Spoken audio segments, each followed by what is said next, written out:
All right, everybody, welcome to the next episode of the Pole Shift here. This is Ed, and as always, we have Dan. And for the first time, we have a guest on the show who asks some really interesting questions, such as what if some of humanity's oldest gods, legends, and sacred texts weren't describing divine beings, but potentially visitors from other worlds?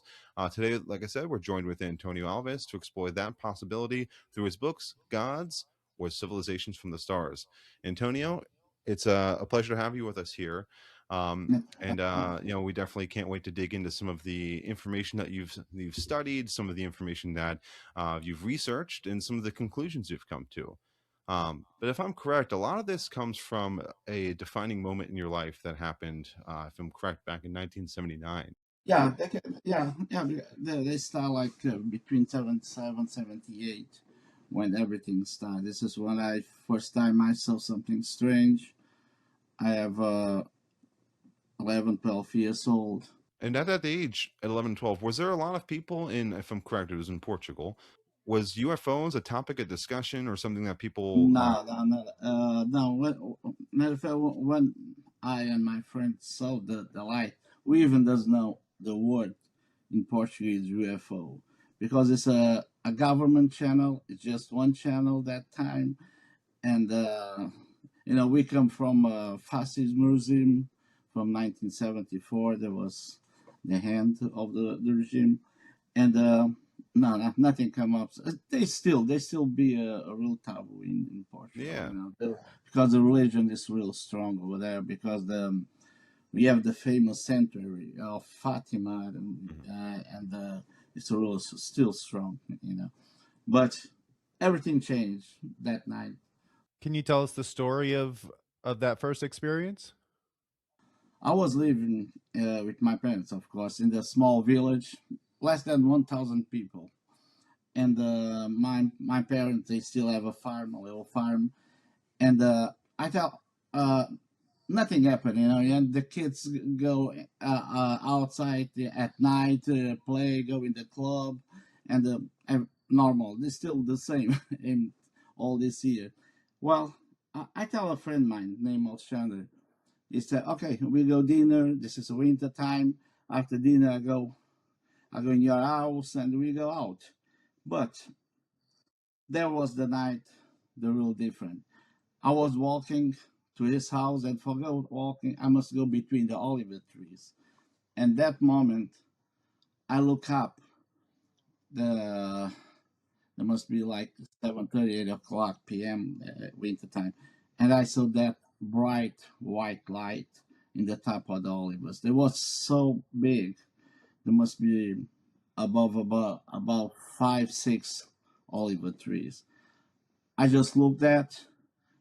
I have no. I can't see go through the light, no pain, nothing. And I just look at that, and it came in my mind. It's better go call my friend for see that light too. Like I said before, we don't know what is the word UFO. I'm sorry, UFO, and I'm just run. There was about minute 2 minutes, so we were not far away. And I told him, "Come on, I want to show you something." When we go there, that thing was changed. That light they changed from bright white light to orange, and they go just fly above the trees real slow, no sounds at all, and we stay over there till that thing disappear. And we look each other. What is that?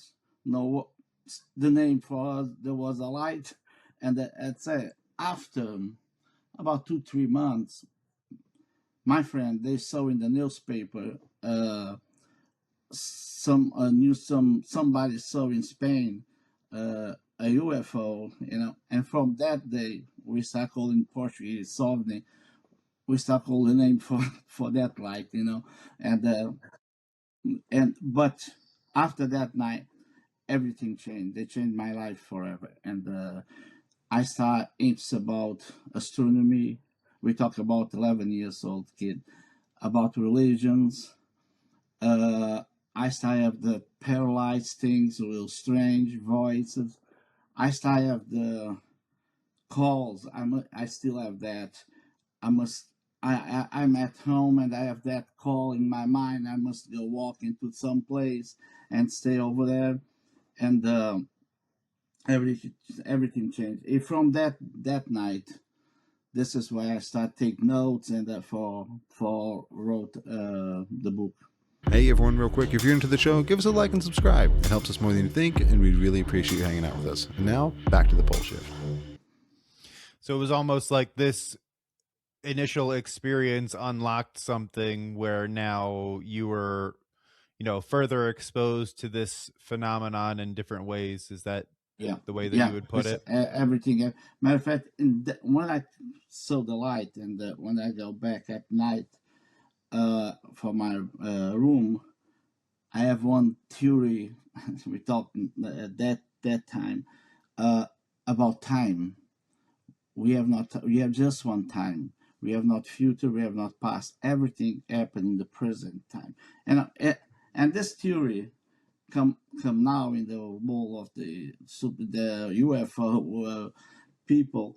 They they don't they come a couple decades. It's not that time that even the scientists and I don't think so. They talk about the time just one time. Well, Einstein they did already, but there was real different. And one of the things is when I take notes from the Bible and another ancient test, sometimes I even doesn't know what I'm doing, because I'm just take. I'm look at or I read the Bible for I don't know so many times, but just take all the informations, I can get a thought looks for the shepherd. It looks like a UFOs or aliens, even I don't know the word. This is strange because I take that thing from the Bible that shepherd. I even doesn't know the word UFO, But this is why I always said something was with me, and for help me. I have another vision about what the ancient test is. When you so again, being 12, seeing that in the sky, not having a knowledge of UFO, but being in a heavily religious community, did you and your friend think anything of that sort of way in a holy moment or some kind of special religious kind of situation? No. But my parents, they just go in the church and what and two things: the funerals or weddings. That's it. And the mother, because his parent is divorced.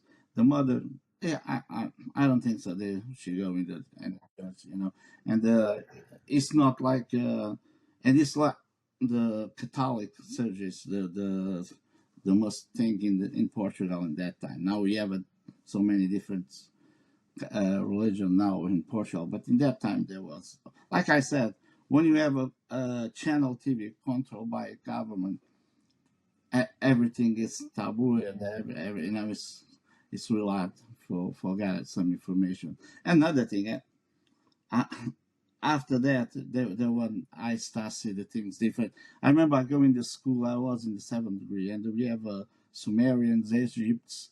The teacher talk about that, and I look at the teacher and just think myself, she is wrong. That is not like that. All my ideas, everything that was changed from that night. It's almost like you got some type of a download from that experience that kind of reshaped the way that you can think and see things related to this phenomenon. So this light, it was hovering just above the olive trees, or was it higher up in the sky? And was it casting light down through the trees, almost like like a lamp hovering over the trees? Like a ball light, It's just in the above of the trees, and that's all I just received. When I saw with my friend, all they changed was the color. It's orange in that time and move, of course. And that time when I saw the first time, just stay above the trees. But like I said, I look at the light. I have no any pains in the eyes, nothing, and it's real strong light. But you have doesn't clear around. There was just a light You see just that light in that space, that place. So I myself, I've never had a particular UFO encounter, but Dan, I think you saw some stuff that I wouldn't say this is the same, but there's some similarities between what you may have seen previously. No? I mean, nothing as up close and personal as that, Yeah. but I've seen strange lights in the sky that I couldn't explain that were pulsing, kind of similar in it didn't change color, but the orange color, it just kind of pulsed and grew larger and larger. It was up in the sky, but it was bigger than any plane or satellite, and then it eventually it grew larger and then just shrank in on itself and disappeared. My daughter saw that kind of light too in 2000.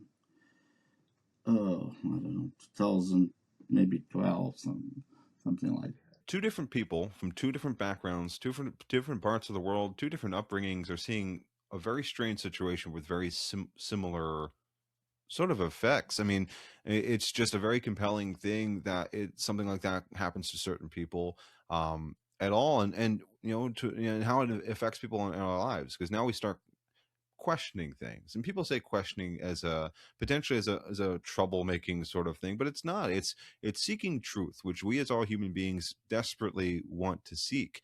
And you as a student in seventh grade, learning about Sumeria and learning about other history by your teachers, and in your heart of hearts, your intuition, that you're not being told the truth. And I think that's an important thing to note, is that the truth in the world, it's not out there, it's inside you. You will know when you see the truth. Yeah, yeah, yeah, yeah. Like you said, I don't know what the light did to me, but I know one thing, they changed everything. Even like I said, the school and all my life they changed.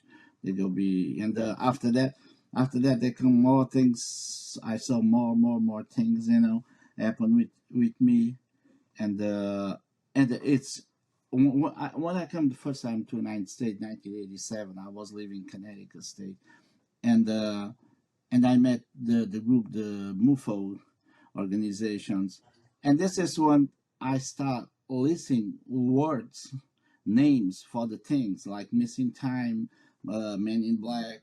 I, I don't motherships. I saw all that kind of stuff, and I have no names for that. I just say, oh, it's that guy in the car, it's that big cylinder thing in the sky, and Muffle helped me a lot to understand this. Another one, it's we start feeling I'm not alone. There was not just me and my friend or some. But now we can read in newspaper or something like that. But now we talk with people. It's real different. Did your friend have any further experiences like you had after that initial sighting? Well, it's only about 3 years ago. We some video about some lights not too far away from where we saw that light that night.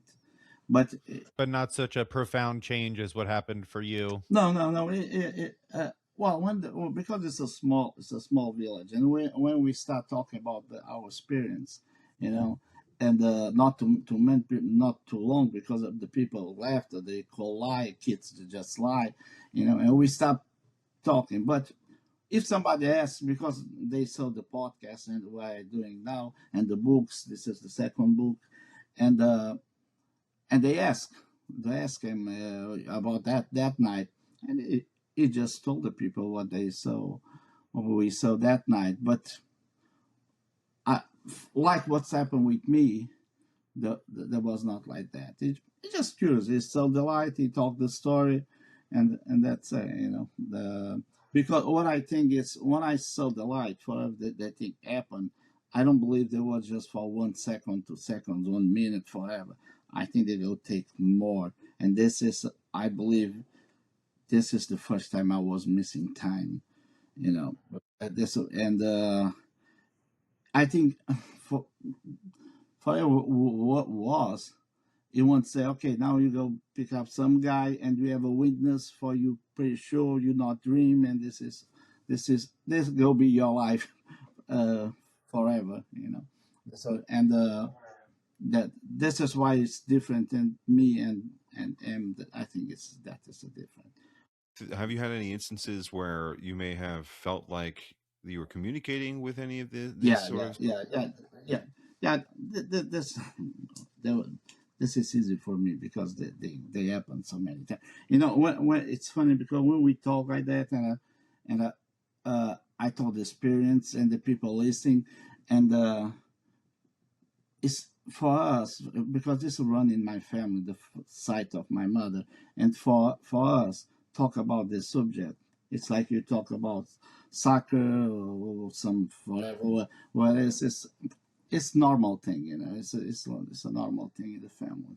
We talk about a lot of fun things in the pole shift, but one thing that's interesting is how important the maternal side of your bloodlines are, or essentially how your heritage is passed down. And saying if your mother's someone who's familiar with this kind of stuff makes some good sense that you are too. Yeah, yeah. Now it's they can my daughter, my son with that too, you know, and they I think they will keep going. And this is even my cousins, and they have children, and some children start so things too, you know, and that's what's happened, you know. Do you think there's a specific agenda for why this light appeared to you, and what has set you on this course for your life? Like, what is the objective of the NHI? I think when the object it's there was the book and try tell the people they are here, they are confused about God. It's one thing, God's it's another thing. The Bible they talk about aliens, they talk about different kinds, not that big God, the creations, everything, you know. This is what they I think they want I tell to the people. And it's like this the theory the ancient aliens, you know, that thing that come in the history channel. I don't know if you saw that. There was about that, and that's why I tried. They tell me, and I tell the people what I saw, and for another people start talking again. I think it's like a mission. You know, you have a mission. Tell the people what's happened, like a million and other peoples. They do that too. You know, because this happened. Uh, a lot of people. You know. And what is the different? Sometimes when I with the groups and I talking, some I don't see so many. One guy have so many different kind of close encounters like I have because I was from the Men in Blacks, Missing Time, Motherships. I saw everything, all that kind of thing. Yeah, you had one. I was listening to a podcast you were in previously, and you were explaining your encounter with what you didn't know what it was at the time, but what would appear to be a Men in Black. What did that person or what did that individual say to you? Well, this happened in 1980, and because I live in the small village, we have just a till 6 degrees school, and we must go to a big city, and we have a bus in the morning for pick up us at 8 o'clock in the morning. But in the afternoon, if we have a class until 12:30, and we have just the bus turn 7 p.m., and we must stay all that afternoon at the school. Well, we decided to go take a ride, and not many doing that, but I did. And one day I was with a friend of mine, and we asked for a ride, and there come a black car, you know. I just start remember the black car, not because it's a black car, but it's what's happened after the inside and the right with the driver. Well, there was my, you know, this is kids thing. We have five. We go ask for the ride for 5 cars, and who got the ride? We go sit down next to the driver. You know, it looks like a big deal for the kids. Uh, and there was my turn, and that car come and stop. And one of the things that we never forget is we talk about 1980 is even that in Portugal. this there was not manual the windows, it's already electric because they go, and we looked the window go by himself, and the and the I'm looking inside the car for ask for a ride, and there was a man about between 7 75 years old, and he said, "Okay, come inside." But this there was normal because the next step, the next there was our village. It's not need to ask too many where we going. You have no way for go. Well, I'm sit down next to the driver. My friend sit down in the back, and they start drive normal. They said, they ask, well, the school going, blah, blah, that kind of question. But this guy doesn't do that. He just turned to me when they start drive. He said, what do you think about Bermuda Triangle? I was real surprised. I know what is Bermuda Triangle because I read the books in that time already. And I just look at him. I don't know if he'll be answer about that, but he even doesn't wait for my answer. They start talking about aliens, who building the pyramids. Uh, even he talk about words I even doesn't know what he talk about. DNA. I mean, talk about hybrids, the hybrid, you know, and they keep talk about story about UFOs. And well, this is from our village to the city. It's 23 kilometers. And when we arrive to our village, it doesn't do like normal they did. They just drop us on the road, and we walking inside the village. Now this guy go inside, even does ask us where we live, and he just stop in the front of the house of my friend, drop him, and they go stop in the front of the gate of the farm of my parents, almost in the same place we saw the light. Uh, but that was a coincidence because they have just that street. They must be stopping there somewhere over there, and he stopped and he said, "Okay, I give you three names of the books for your reading." And I just remember one is UFOs in Fatima, and he just left, and he just left. Well, after a while, I was with another friend, and asked for a ride, and they come that black car again. And well, when I saw that the car, it was a car, but when that strange window opened, and I look inside, and I saw it's the same. I remember there was a same guy, and the guy said, "Okay, come inside." And but this ride there was a different because in the back of the seat of the driver they have another guy over there, and my friend sit down next to him in the back, and I just see him when I come inside from the corner of the eyes, the guy, because the described there was in the morning. My friend described me that guy. Well, when I was sit down, the guy start driving. He asked me if I was read the books, and I was alive because I can't find the books. It's not easy in that time. We have no libraries. We have nothing, you know. And so I was be studying a lot. That's why I tell for the guy. And well, but one thing I understand, he doesn't care about my answers. He just start talking all over again. Aliens, it tell everything. I don't say everything, but the same thing. The older right.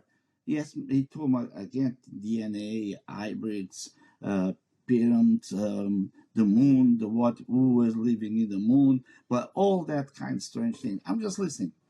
Well, when I was arrived at the village, he did the same. He just go inside, and this is the strangest. Again, he don't ask for where my friend live. This is another one. He just stop in the front of his house and drop him, and he go drop me in the same place he did before, and he turned to me and said, "Just stay. What are you doing? And one day we go see again." Far as I know, I never saw this guy again. But I don't know. Well, Next day, when we wait for the bus, they come my friends and they say, "Hey, you don't believe it." I go inside, I say hi. The guy even doesn't look at me. He just keeps look straight. And he described the guy. He said, "This guy is about 23, 25 years old. It's a young guy. And the hair is cut like he was in the army. He have that cool sunglasses.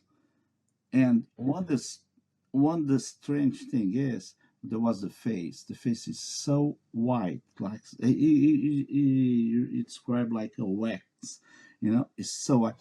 And he said, even when I go out from the car, he doesn't look at me. I say goodbye, and he doesn't give me any answer. And he said, one time I was looking at him, he said, this is a toy, it's a human or whatever. Because the guy, we talk about 23 kilometers, it's not too close, it's not far away, but it's not for one guy, keep looking straight and even doesn't look at him. And he talked about the same, the clothes, it looks like another one, all black, clothes.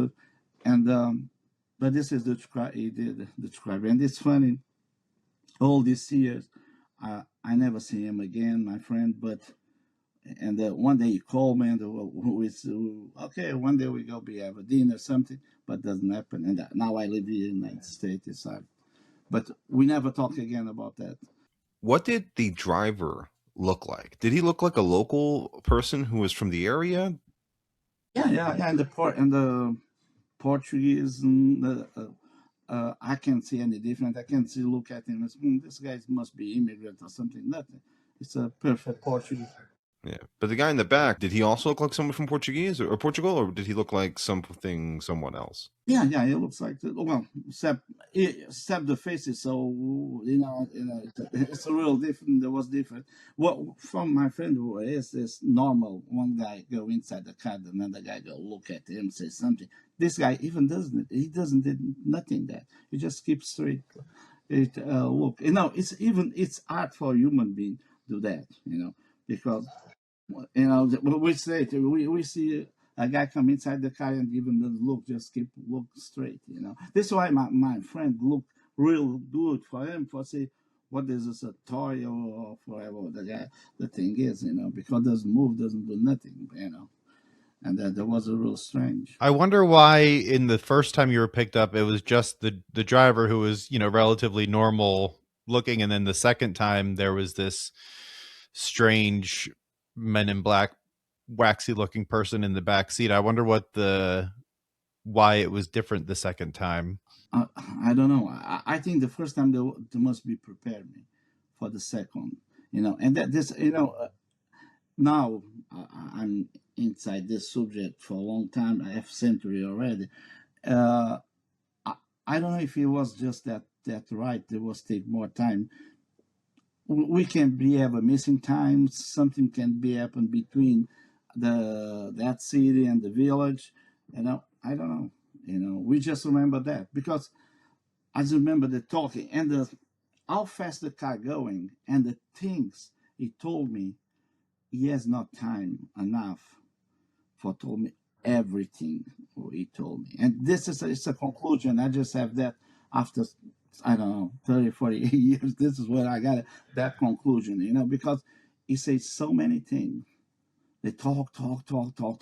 And how fast the car going, I don't know. Because for me to 23 kilometers with that car, maybe, I don't know, 40, 50 minutes, they can make that real quick.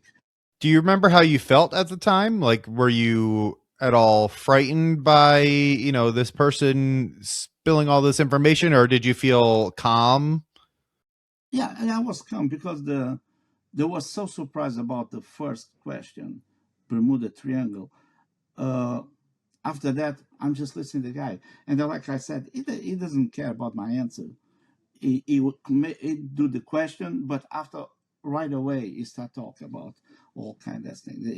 If he asks me like what's your name, he doesn't give me time before I tell my. He start right away tell. Looks like okay, my mission is tell this kid all this, and that's And he doesn't say, "Oh, you understand? You understand?" What we talk? No, he doesn't. He doesn't do any question. He just keep talking, talking, talking. Like, okay, and the second time, what I feel is, okay, let's go tell this stupid kid again, for he doesn't forget. Let's go talk again, all the story, you know. And but the things that make confusion is the words he said. He knows. I don't know what you talk about. Hybrids, DNA. In that time, I don't know what he talk about. But he keep going. And I just, in the school about the DNA, well, when I come in the school and they say, okay, this is that guy talking about DNA. But, and this is why, for me, no afraid, nothing. It's just surprise. It's just surprise for the first question, and after that, surprise for all the subject, the area we talk about UFOs. I wonder if maybe his goal was just to throw as much information at you as possible and plant seeds in your subconscious that would eventually grow into conscious ideas later in life as you went on this journey of discovering new things and researching new points. Because I'm sure at the time it was probably very overwhelming, but then as you were researching and learning about DNA and the idea of hybrids, then that probably all came back to you and must have clicked. Yeah, I think, and what I think it's because in that time, like I said, and the Sumerians and all that, we learned in the school, and this guy turned that thing up, down, and they said, no, that was not like what the teacher said. It's like what I said. Well, building was not Egypt. There was the aliens, and I think that's what they tried doing. They tried change more information than change all the ideas. And that's it. I said now, but make sure you know when we talk about them. Make sure why we chose you for and what the reasons. And you go keep teaching. You keep looking at you. Be watching you. And I come 1987, first time to United States. Things started happen anyway. Here in United States, I go back to Portugal. They keep going, and all my life, about 2 weeks, that things happen with me, and the when we talk about contacts, I'm still have that. Sometimes I'm go by myself, and sometimes I that call, I just walk for some place, and I start. There was not talk, but it's some things come on my mind, and I, like hologram stuff. You don't listen, but you can understand everything. Well, it's hard for try even in Portuguese. It's hard for explain all that image, all that information go in our brain. You know. The concept of downloads is thrown around a lot in the UAP discussion, where you're not receiving information as a narrative where you slowly understand. It's almost you're just getting a holistic, complete understanding of a topic or an idea that instantly just lands in your brain, that you also have the sense that it's not coming from you, it's coming from outside of your own individual consciousness. Yeah. This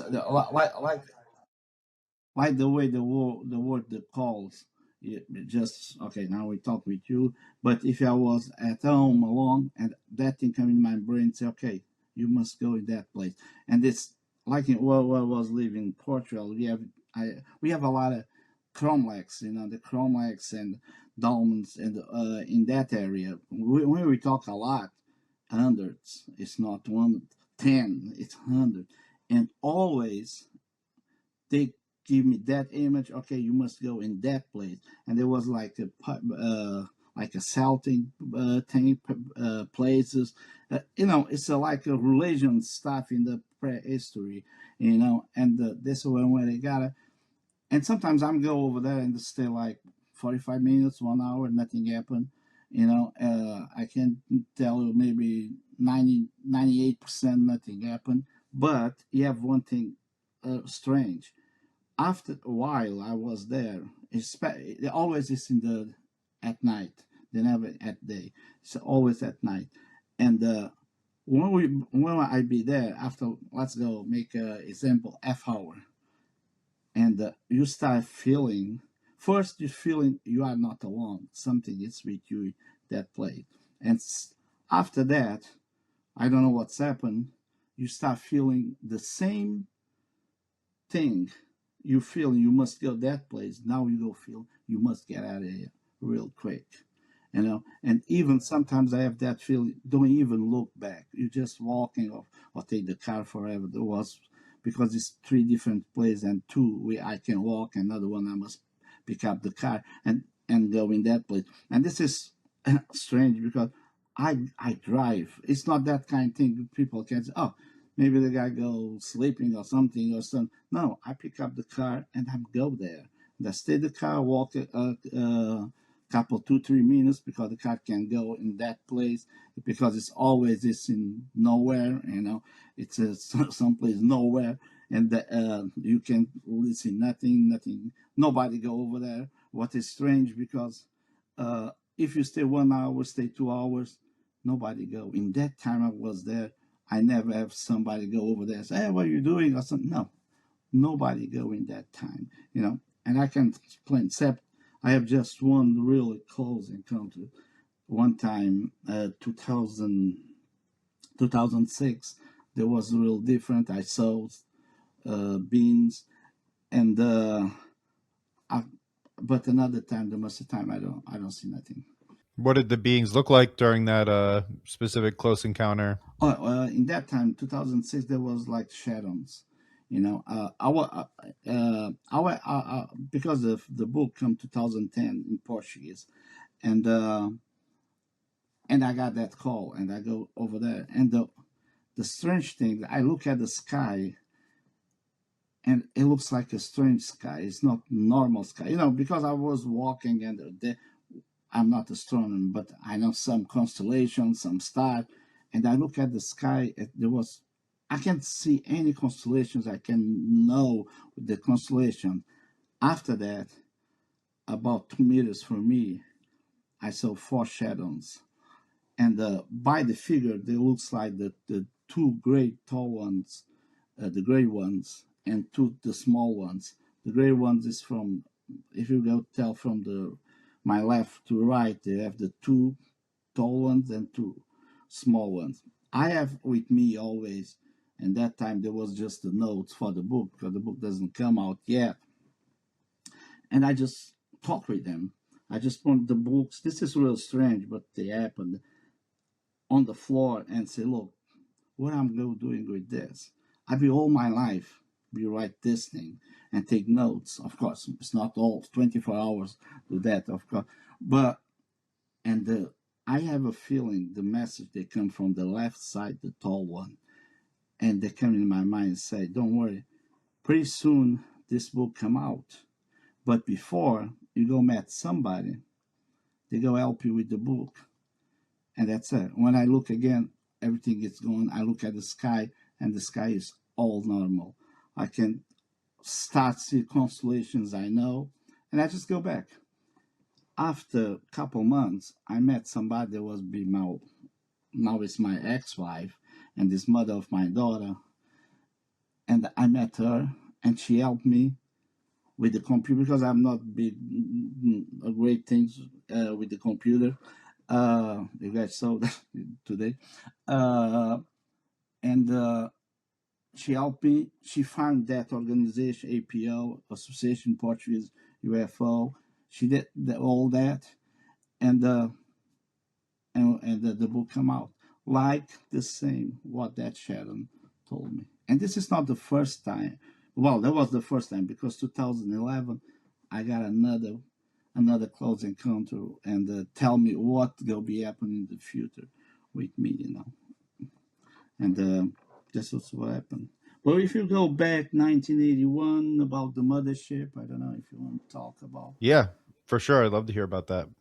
Okay, there was I was with my father, watch TV, and we have dogs, a big dog, 4 or 5 dogs, and the dogs and the neighbors all start make noise, and I tell my father, okay, I'll go outside see what's happening. Why the dogs is so mad, and When I step outside, everything was quiet. No sounds at all. No cows, no horse, no dogs from the neighbors. I call the dogs. The dogs doesn't show up. I don't know where the dog's going. And we talk about dogs fighting with the cows. It's not kind small dogs. It's real strong dogs. And that moment, I look up and I saw that big orange cylinder. That was so big, no sounds, and just that fly real slow. I called my father. Matter of fact, my father passed away last year, but we talked about that day, and I called my father. My father come outside, look at that thing. We be there about 10, 15 minutes. Look at that thing. And it'll go real slow. Even my father take binoculars and look at that thing. And after 10, 15 minutes, my father said, this must be Russian or Americans or something. I'm just going to walk back. And after a couple of seconds, I go with him. But one thing, like I feeling is, looks like the time stopped all around that moment. And I never saw one thing so big in the sky. There was a real big. Well, when I come, my father could go first inside house. After a couple of minutes or seconds, I don't know, I just follow him.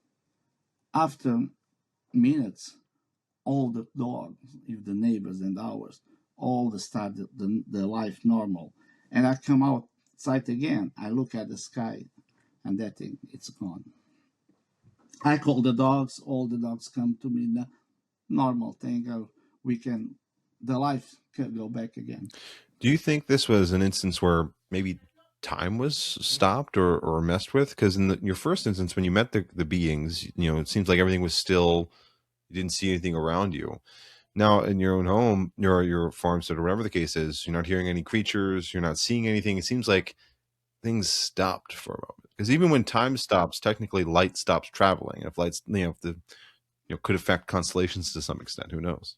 Yeah, but that what I really see. It's that everything that stop, everything.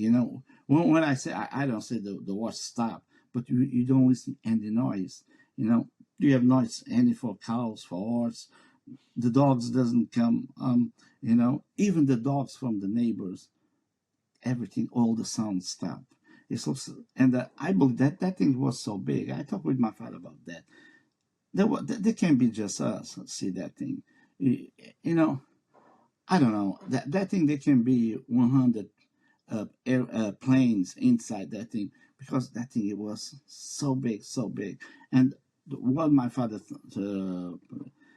because we live in Germany for 10 years. My first time I'm go to Germany with my parents with 1 month, and just go back to Portugal when the war is over, with 10 years old. And they can, and even my father can understand, because even he listen to the German guys, and he work with the guy in the German.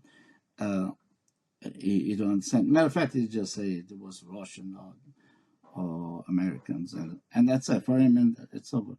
And Yeah, I could see, especially an adult witnessing something like that. They might have their own preconceived notions, or just a way to rationalize it so that it's, more comfortable in their mind, versus speculating on it being something more alien or supernatural. and that's just one of the thing I start about listening Mothership one more time.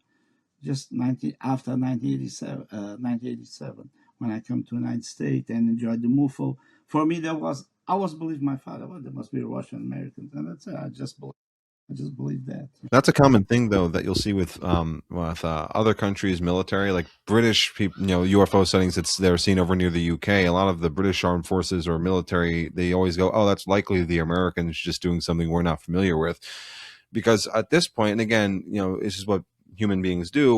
We just tend to chalk things up to whatever the strongest thing is that's out there at the time, or perceivably strong. So like, oh, U.S. and Russia, they've got the tech; it's probably them. But that's, therein lies some secrecy or some mysteries that don't get explored fully. Yeah, that was real strange. That was real strange. After 986, they start my first missing time. In the If you want to go for that I can tell that story Yeah, too. for sure. Okay. This is 1986, 14 March 1986, and I was with. I have 20 years old that time, and I was with another guys with the bicycles, and some guy said, "Oh look, it's 3 or 4 minutes or 5 minutes to 7 p.m.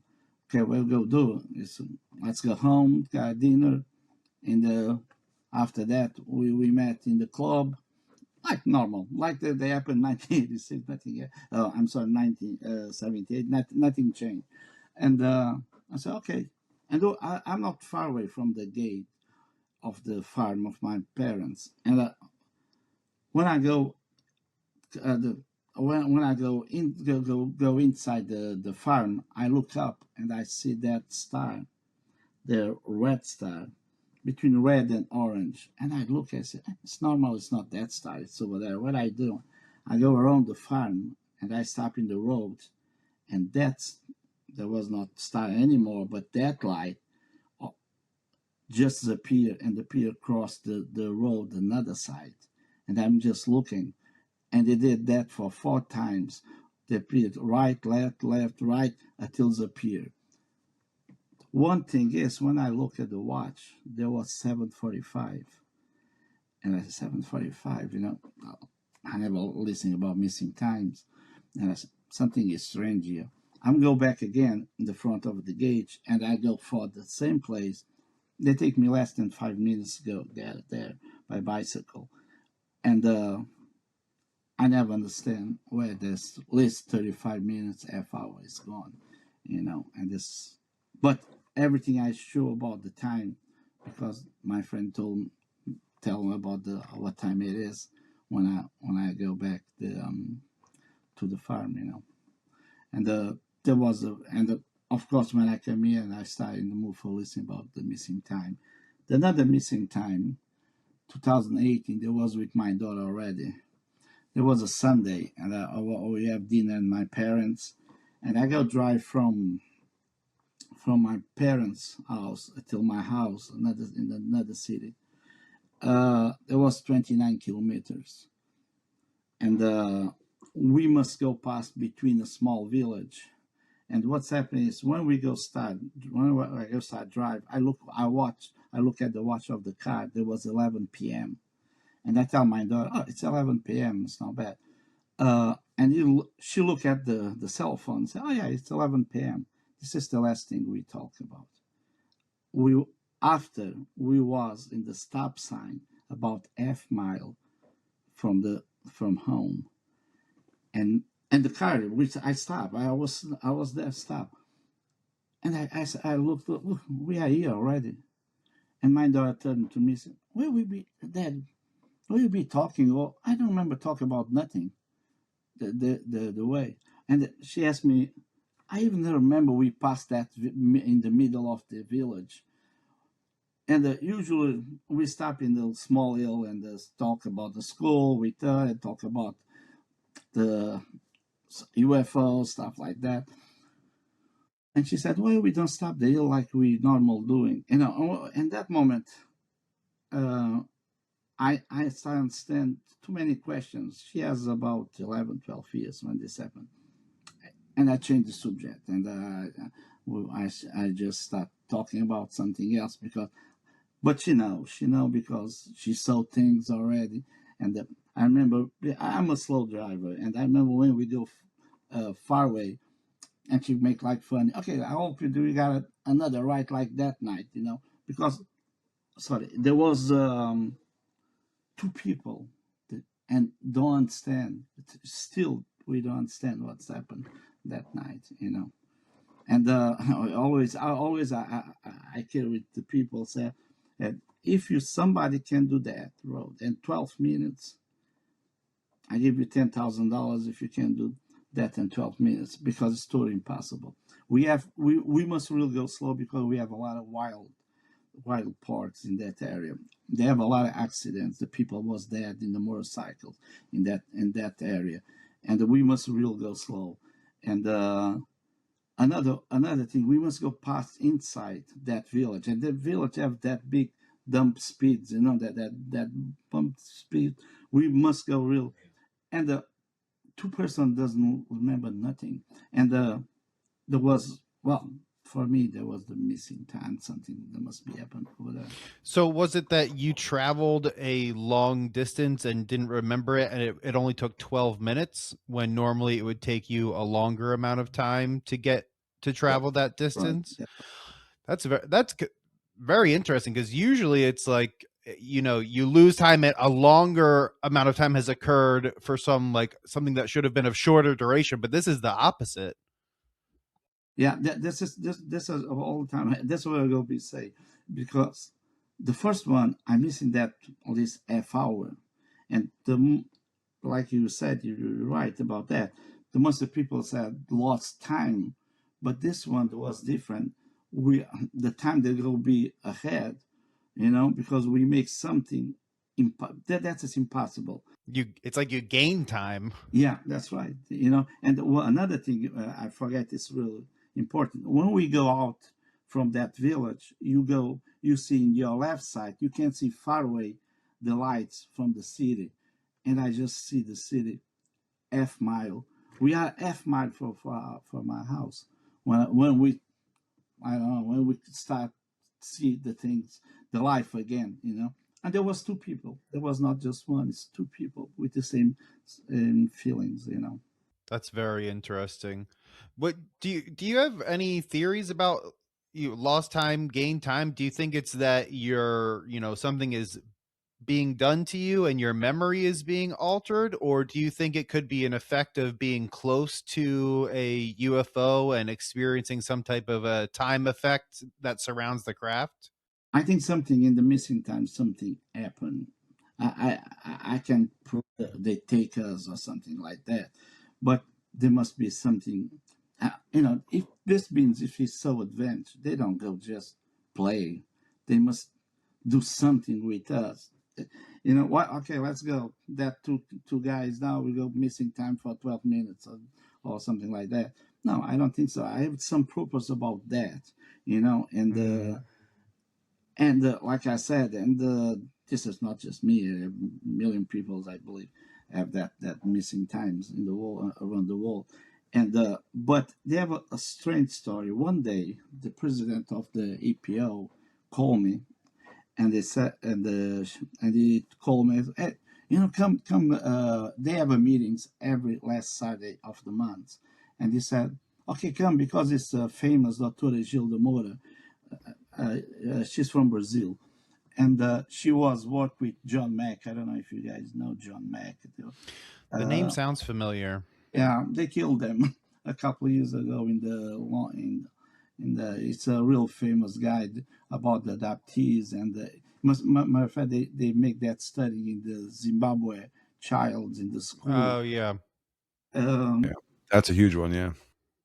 and and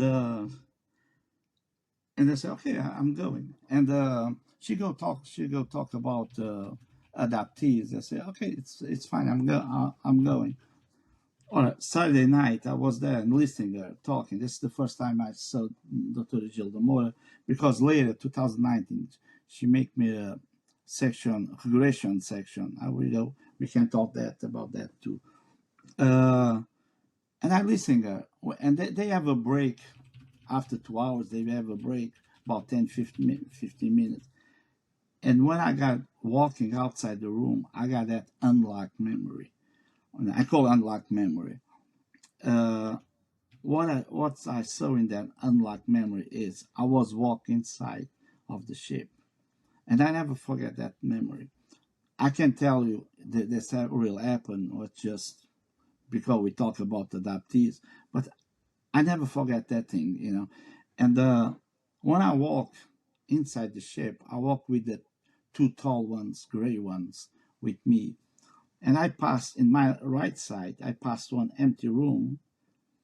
I passed second empty room, another empty room, and the number 4 room I saw, and they have kids.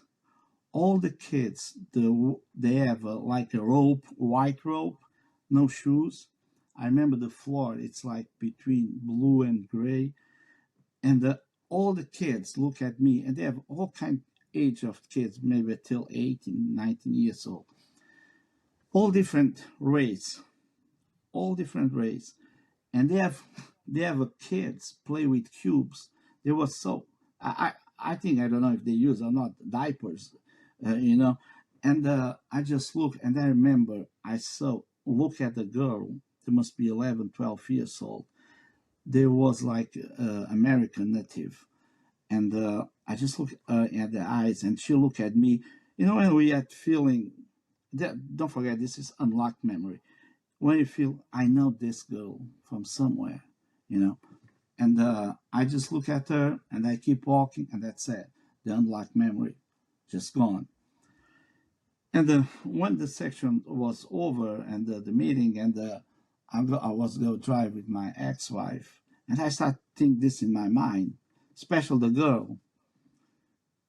And I realized one thing: when I look at the girl, I don't look above or something. Where I'm just look straight the eyes. What I figure out is, if this thing happened, I must be at the same age as that girl, between 11, 12 years old.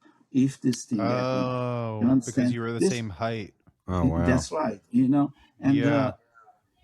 one of the most strange thing is, till today, I have that feeling. I know that girl for somewhere.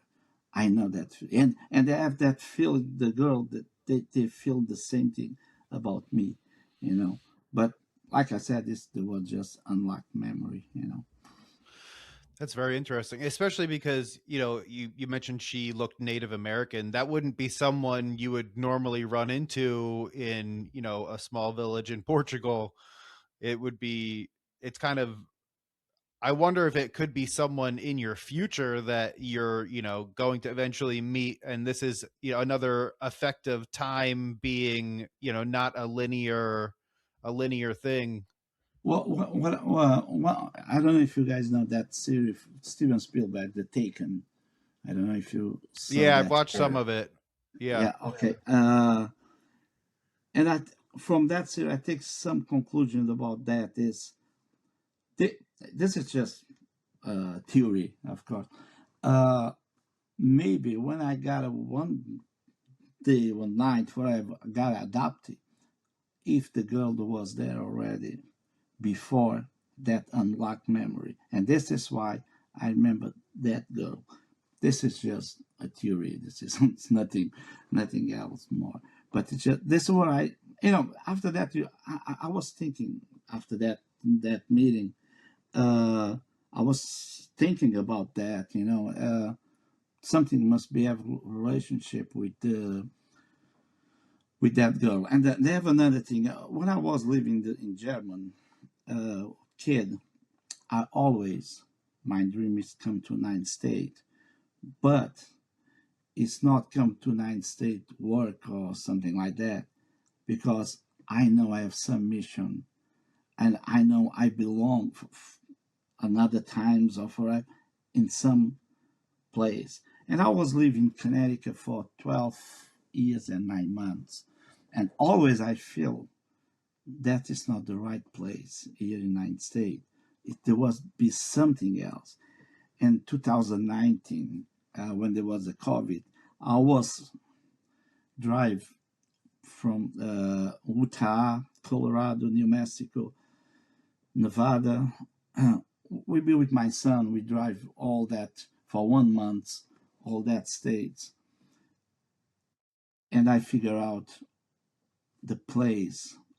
And when I was in that place, I said, well, I feel I was the year before, and there was a Native American place in Colorado, and I have that picture in the book, and I start to understand why I know that girl, and this is a little confusing because this come times, different dimensions, when But this is all I figured out at that place. And there was, when I look at that place, it was so important for me. I never be there in that place.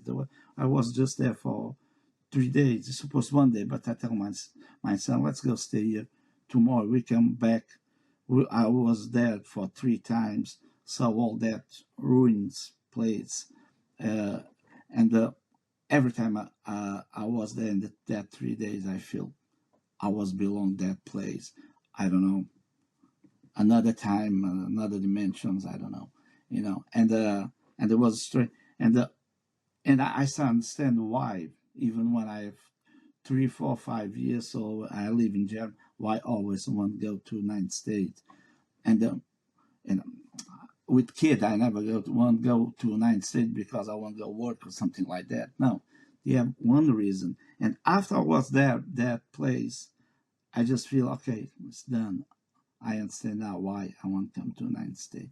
I want to be here in this place because I belong that place. It reminds me of Close Encounters of the Third Kind when they're all drawn to Devil's Tower. It's almost this compulsion that, Yeah, not as violent of a compulsion where you're, building Devil's Tower out of mashed potatoes, but it's still this lingering feeling driving you to yeah, eventually yeah. find that place. And then just by chance, because you were on a road trip, you eventually found it. It's like you were led there. That's fascinating.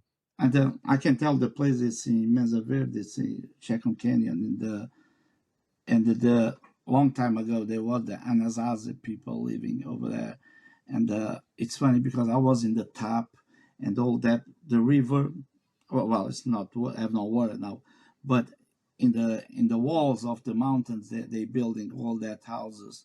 I don't know if you know that Yeah, place. I've Yeah. definitely seen that before. Yeah, and when I look at that, I saw 100% that feeling. I was below that place. I was living in that place. I don't know when, but this is just because we talk about that girl, from Native American. It could be that you guys shared a common ancestor, and again, as we talk about bloodlines, maybe these sort of bloodline crosses between this individual and this how your paths have crossed. Um, it's a very compelling story, and it's always interesting when you have that sensation, that deja vu, as it were, where it's like this place that has nothing to do with me in my past. There's something drawing me here, and that's a huge push. When I look at that place, I don't see the river dry. I saw the river with water and people over there. You have that image from another dimension. This is real strange. Because they never happen like that with me. Antonio, the more I'm talking to you, it seems like you're getting into the area of time traveler, and I feel like you keep having not just to say in a way, you keep having these instances where time is being distorted in a way, and Yeah. even in that what you're saying there, you're seeing a past, whether that's a past that you maybe had lived or just you have access to it through the experiences that you had. But it seems like time is a huge part of this. Well, what I feel in that time, there was a real below that place. Forever time is when that. That's what I feel. And it's funny because this come when I'm child, and I try to figure out why.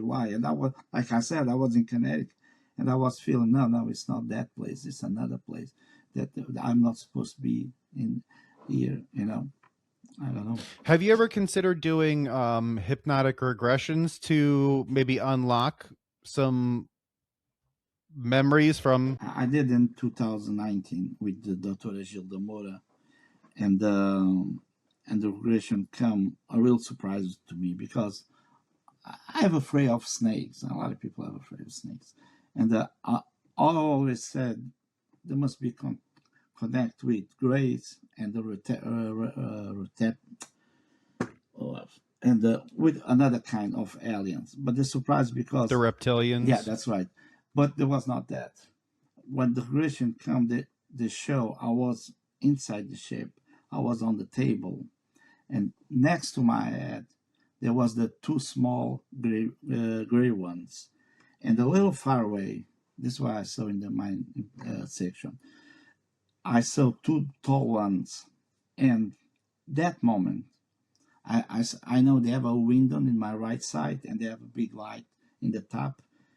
Uh, there come another being inside the room, walking inside the room, and that moment I'm feeling that one is the boss, and that two tall ones, they just step back. They do 2-3 steps back when that being go inside the room. That being have a rope, and they're just walking next to me. I was on the table with my legs open, and he just look at me and look at the small gray one is next to me, and look at me again and just walk away, and that kind type, there was the insectoid type. Um, Like the mantis. yeah, like the mantis. Yeah. This is a very Wow. similar. I'm not saying it's the same, but I've heard similar stories where when it's in an operating room kind of situation, or kind of a that there are these mantis-like humanoid whatever. They seem to be the ones controlling the situation in terms of from a doctoral or researcher. Yes, yes. And, if yeah, that's right. If I feeling, no, I don't say free, but maybe respect the other beings have from that being, because like I said, the tall one did just back 2 step back when that guy come inside the room. Looks like, okay, now it's the boss here. Let him see what he's doing. And another thing is, sometimes the small one, before that insectoid come inside the room, come real close to me, my face, and go back again. When the section was over, I asked Dr. Gilda, because Gilda did make this kind of thing for years and years, and have a lot of experience in that. And I asked her why that small gray one go too close its face and go back. And she said, this is because when you be a lot of stress, it just go close to you for you come down. This is why they do that. I don't know. This is what she said. I don't know if for real. But about the insectoids, I have another experience with my ex-girlfriend 2018. Uh, she called me one day. She called me and said, "Okay, I go make some lunchtime. I'll be there. Just prepare everything. I go be with the lunch." When she come, and I was in the kitchen, that kitchen is together with the living room, and she bring the food. And after a couple of minutes, she started look at me real strange. And she's that kind of girl, she doesn't believe you. Well, she doesn't care, UFOs, aliens. She believes something must be as not just us in the universe, but I don't care about that. And she looked at me real strange. I said, what's happened? And she kept looking with the eyes real open. And I said, well, something is wrong. Well, and she said, okay, now let's go have lunch. And we have a lunch. And after that, we sit down at the sofa. And she said, one thing, I look at you and I don't saw you. I saw a bug. And this is come from someone doesn't care about anything that kind. And I said, bug? What? I don't know. There was a bug. When I look at you, this is really strange, but they happen. I believe her.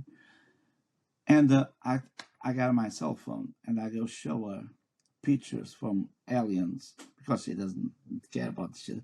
And just keep going. When she looked a picture from insectoid, she said, "Oh, look, it looks like this one." It's like, that's you. That's right. Yeah. That's when I look at you, I saw this one on your body, not you. Well, I said, okay.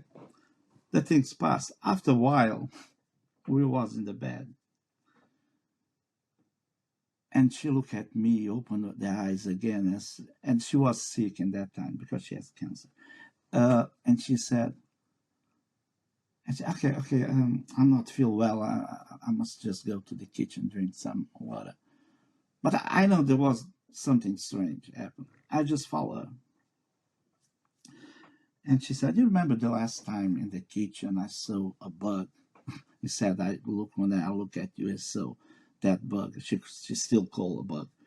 Uh, I said, "Yeah, look, I saw the same thing now in the bed with you. When I look at you, I saw that bug. I can't say it's the same bug. I don't care about what bug is, but was the same. But this different.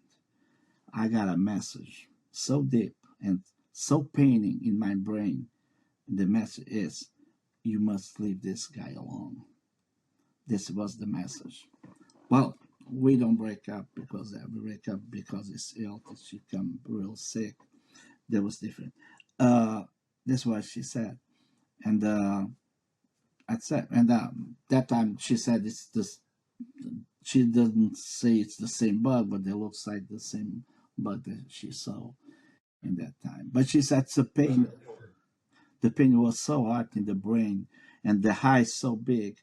It looks like she said, "You look like she want to eat me just with the eyes." How afraid I have when I saw that thing. And the first time we have about 3-4 meters from one, less than that, each other. But that time was in the bed. It was real close Yeah. when that thing happened. See, that's a unique story I've never heard of, where other people potentially might see similarities between, what you had done, and to what extent that connection, seeing that entity, it's all very, very compelling. It's hard to find where the strings connect, but I'd be interested to explore further and, potentially what that could be. Yeah, I don't know. Like I said, and I one more thing, because this happened 1 year before the regression, because I did the regression 2019 and this happened 2018. Because when I did the regression section, she was there too, just with me. If that thing is opposite, I can say, oh, maybe she listening about the regression and now she make confusion about the insectoids. But no, this is 1 year before the operations. She can be in mind something, and she never go do that. She doesn't care about bugs or forever that exists. And this is one the thing happened with about insectoids.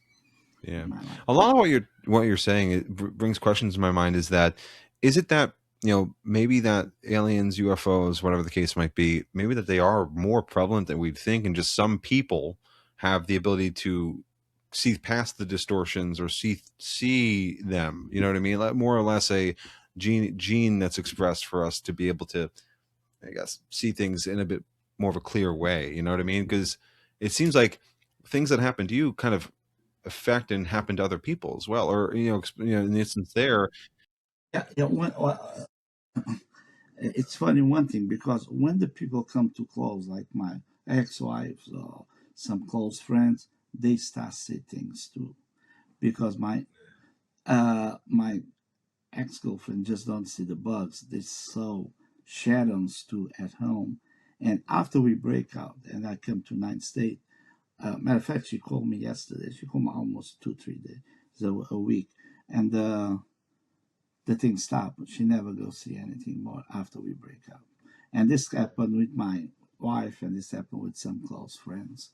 It looks like sometimes what I feel is, okay, you must leave these guys alone. He have some mission to do. Just leave him. Don't stop them or do think another stuff. But that is his mission, and it's real strange, because when we talk like that, even nobody knows anybody. My girlfriend doesn't know my ex-wife. My ex-girlfriend doesn't know my ex-wife. And that friends, they don't know, because it's a friend from work. They never met my wife or my ex-girlfriend, my ex-wife and my ex-girlfriend. They can be talking and say, oh yeah, no, they can't, because they never met each other anytime. It reminds me of the hitchhiker phenomenon, where there could be a paranormal place or a person experiencing paranormal activity, and then someone interacting with that place, or like, if you go to a haunted house, you could bring the haunting home with you. Not to say that you're haunted or anything, but it reminds me similar of like that kind of phenomenon in what you're describing. It's like it's this paranormal entity can like latch on to the other person, and then they have that experience until it eventually goes away, or maybe it doesn't go away. I think one of the reasons is for you, for that person, they believe me, even they believe, but I know they believe the friends and my ex-girlfriend, they believe what I told them about the story. But no, you don't just go to believe him, you go see this thing too for sure. This is really, and this thing and this happened with a couple of people, you know they start. So, and the funny thing is, when I got a divorce, she stopped saying things. My girlfriend, when we broke up, she stopped saying. This is too much coincidence for be just okay. So it's a coincidence. There can be. It's just a couple different people that happen with that. Yeah, for sure. So what led you to, you had all these experiences, but what led you to making that connection with ancient civilizations, encountering, similar entities? Because this is from the beginner. It's from the light. When I saw the first time the light, they changed everything in my life. Before, I don't say I was believing the religion, everything they said, the priests or forever. No, but I was a kid, but they changed. This is what they let's go say they want I know about them, and this is why I start write the book. It's everything begin with that light, and that changed the kid forever, and changed in so many ways. I remember I have a friend of mine when I was a kid. They go at my home before we go outside that night. Like I said, we go outside that night, nothing happened over there. And I say no, I have things to do. And I lie to them and say I must, even in the summer, we have no school. I say I have something to studying, They know I'm lying. We have not in the school for studying. And we are not that kind of kids. We're studying a lot. And I just, because I want to stay. And that is not, I want to stay. I must stay for do that,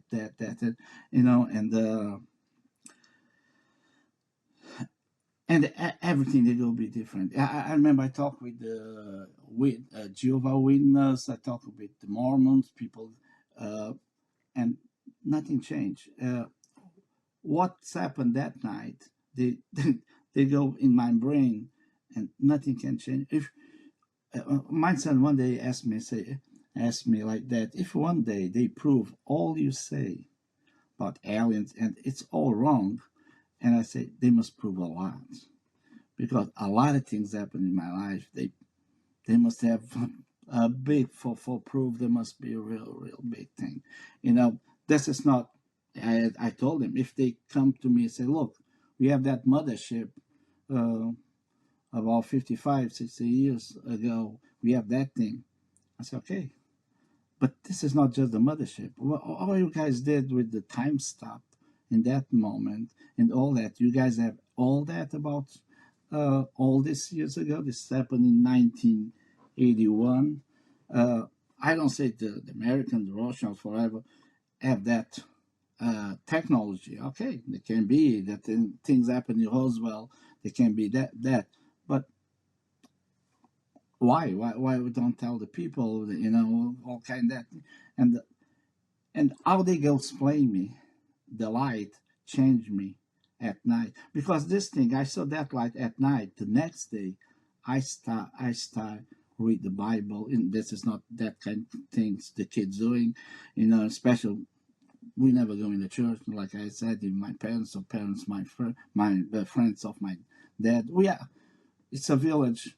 It's not that, like I said, they go in the funeral, they go in the weddings, and that's it. That's the church for them, And most of the people even don't believe the priests, all the stories they tell, and they change it. If you, they must be explain how a kid can change in one night for everything, you know. I think it's a telling thing though, because I think a lot of people who, either they experience UFOs, either they research and study into it, you all hit that profound moment that really starts to make you question things, and a lot of things are being presented to you, and a 12-year-old being in an exciting part of their life, seeing something like that, at the time that you did, would profoundly change somebody. And I'd be surprised if the next day you're not reading Bibles and trying to be educated into the truths that exist out there, because once when you see that, all the truth that you're presented with, it just goes out the window, and you start to become a more meticulous person. You start to be more of a critical thinker, and maybe that alone allows you to be someone who can see things a bit more as they are instead of what people assume them to be. Because some people, you see a light in the sky, some people go, it's something, I don't know, it's a plane, it is whatever. But then you might look a little bit longer, and to an extent you notice a little bit more, um, so it all takes people to hit that moment where they see something so profound or research something so profound. Again, you and Dan had experiences. I came into conspiracies and UFOs through other ways of research, but it allowed me to start questioning history, the pyramids, a lot of things in the world. Like, I'm a huge fan of Graham Hancock. If you're not familiar with him, you definitely should. He's great. And he takes a very scientific approach, looking at the star, the cosmos, and things that occurred, and makes his conclusions that might agree with your own. Because I've heard you on a podcast say that with regards to pyramids, you believe they're definitely much older than what they're being presented to us, and Graham Hancock definitely shares that sentiment. Yeah, and one of the things is to prove we're gonna be here. If you go story be happen with me, it'll be here all day.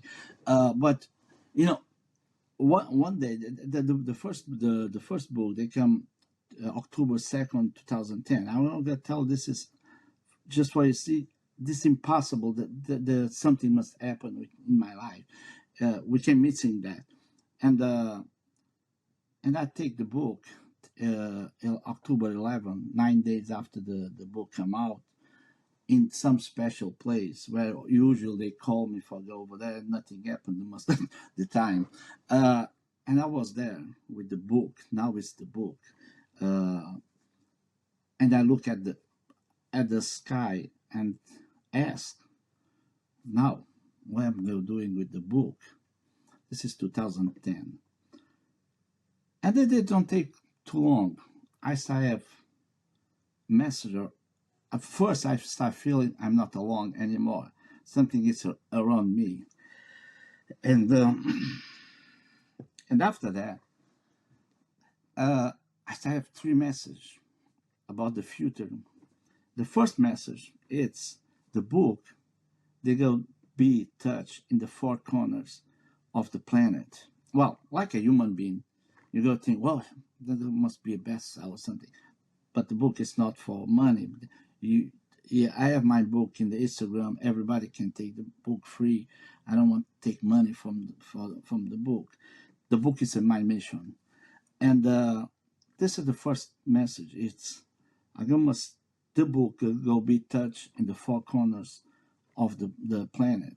I said, there is the bestseller. After they come another message. This is 2010, and they show me a name of the guy. I say, this guy, he even doesn't believe in UFOs. And this another guy, I know that guy, he even doesn't believe in UFOs. 7 years after, he got divorced. I got divorced. And that is the girl saw the bug. The ex-wife, this guy, saw the bug. And this is when I understand 7 years before why the name of that guy come. Because this lady come with me in the sections. They go be in some place with me and help me too. And the third one doesn't happen yet. They show a name of, they don't show a name, they told me, a singer, a famous singer. And they say one day I go met this guy. I remember I said this story impossible because this guy is a real famous around the world, you know. And the message come again and said, no, one day you're gonna meet this guy. And doesn't happen yet, but I believe one day they go be happen, and I go met this guy. Doesn't mean maybe just say, hi, hello, how are you, and that's it, but I believe this thing go happen. When I tell this story just for, if I was wrong, I have that kind future reading by them and give me, and that things happen after they go happen. Of course, now I go tell what it means the book touching the four corners, and it was not a bestseller, nothing that. It's the podcast. That's what they try to tell me. I started to be a guest in podcast last year in November. This podcast is number 31, 32 already, and yeah, and I feel something is my back for this podcast, because I think just me, I have not the strong thing for all this invite people to the podcast, and that moment now I know what they try to tell me 2010 about the book. I have that in the book, and I have all this explained, well, these things happen, and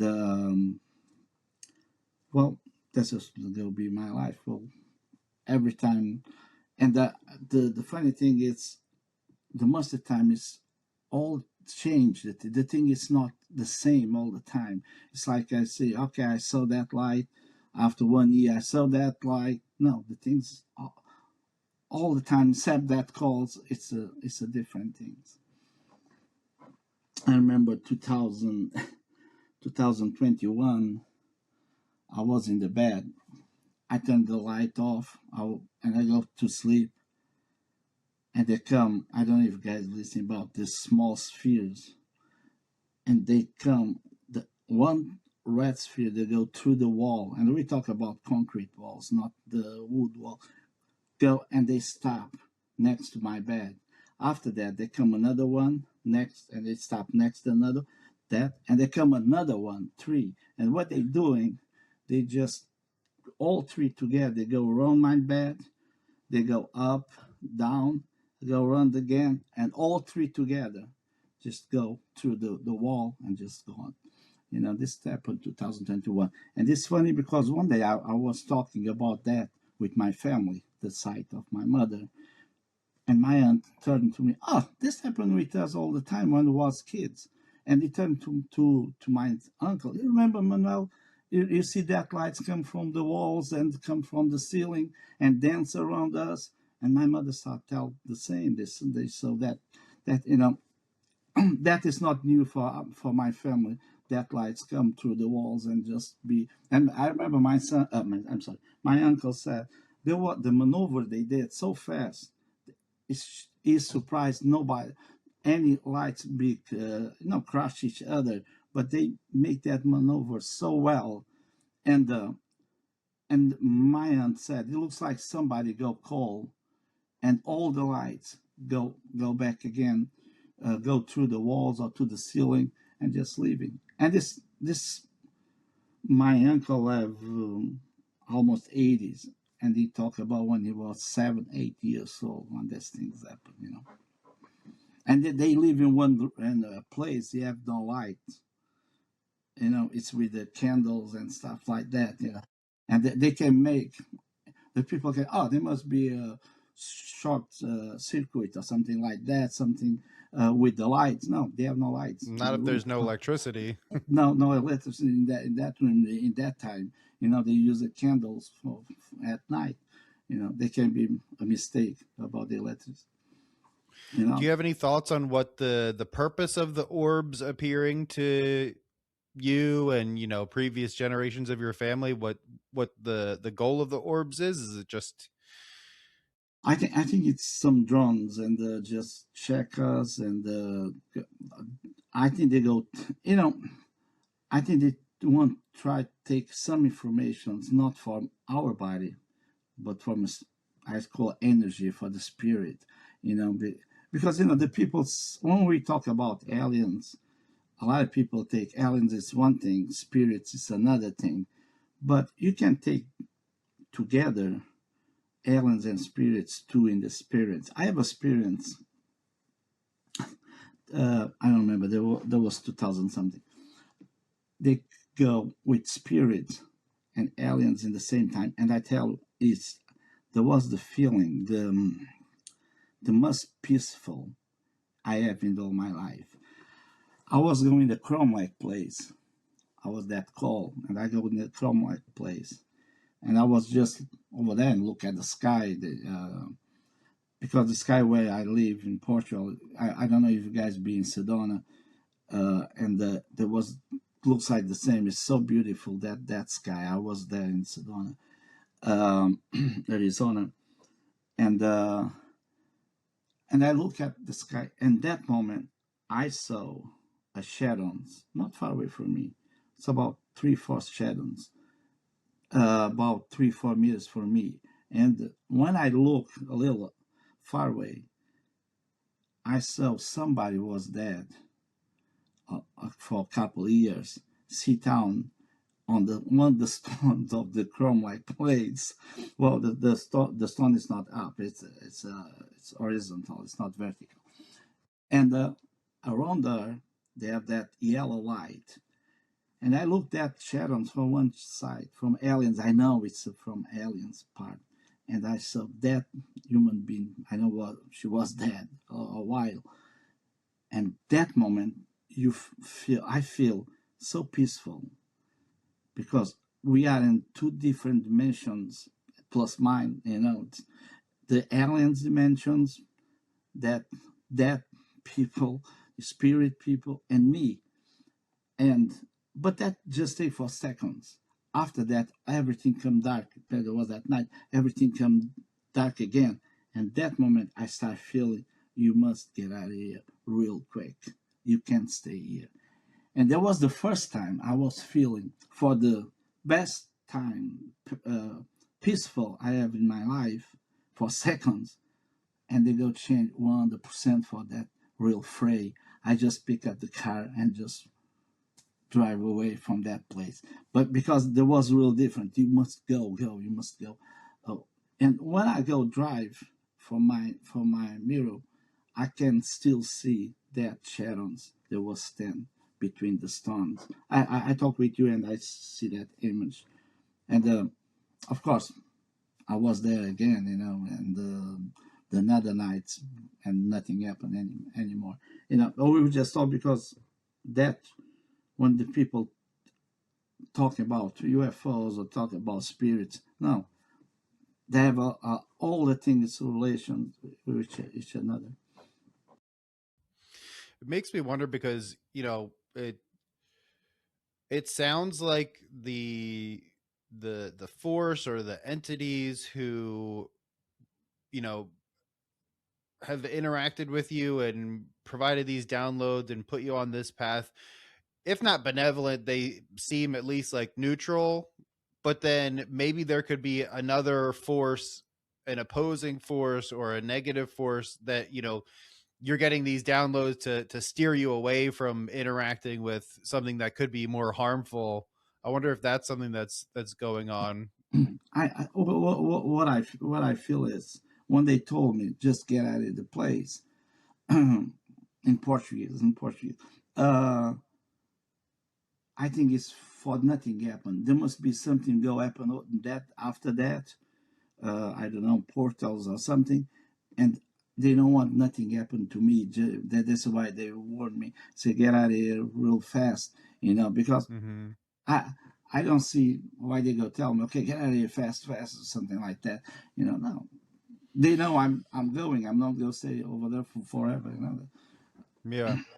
And especially, you said you have been led to certain places only to then be told to leave. It could be that there's something else is coming through in that area and they don't want you to interact with that other thing, whatever it could be. Yeah, because sometimes they told me, don't look back, just walking. Don't look back. It looks like, I don't know.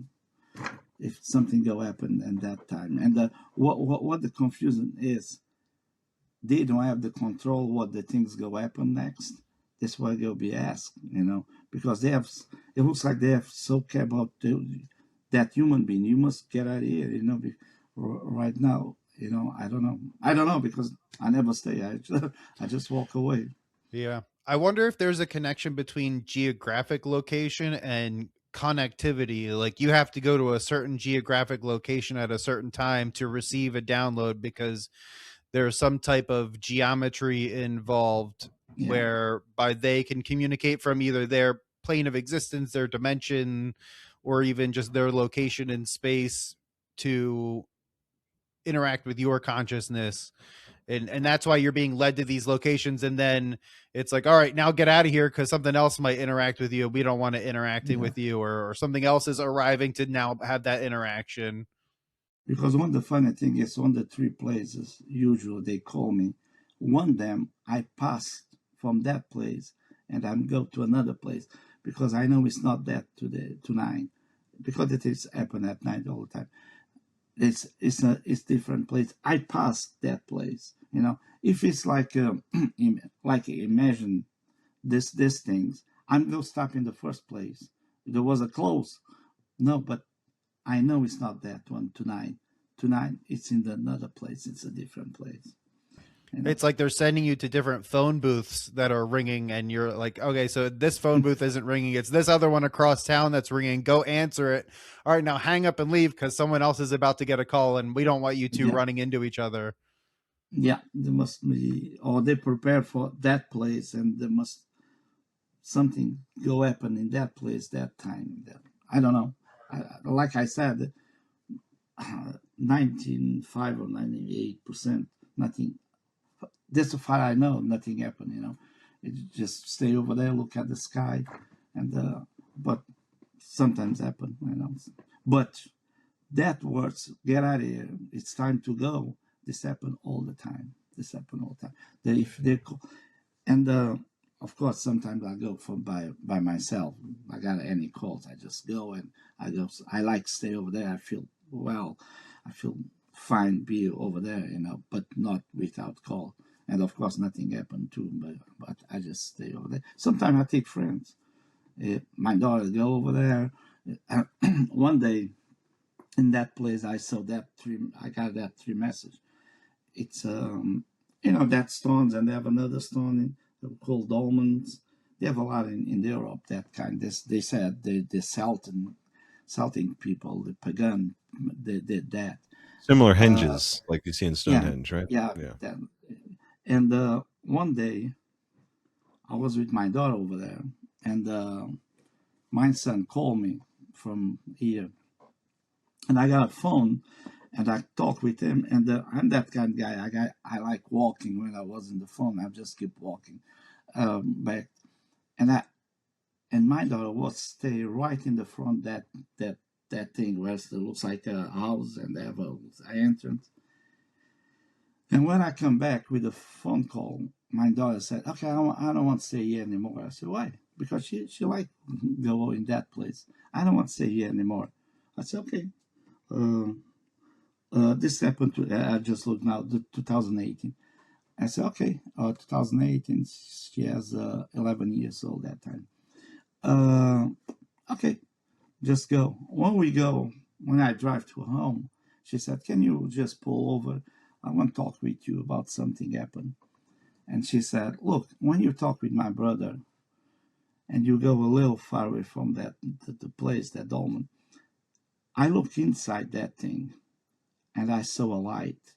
They start, and this is 11 years old, a kid, and I believe her because she never go be over that place at night no more till today.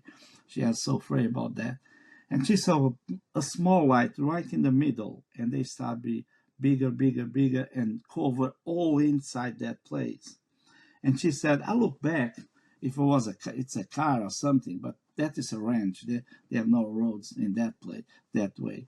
And after a while, she said, "I don't know, a long time, that thing just screamed, to go real small again and just appear." But she said all that inside that thing, they come light. It's a real white light. And she said there was for seconds. I don't want to say nothing because you are in the phone with my brother, but I just keep looking that thing, and that thing disappear, and that's it. And the truth is, she never want to go that place anymore at night. At day, she said it's okay, but not at night.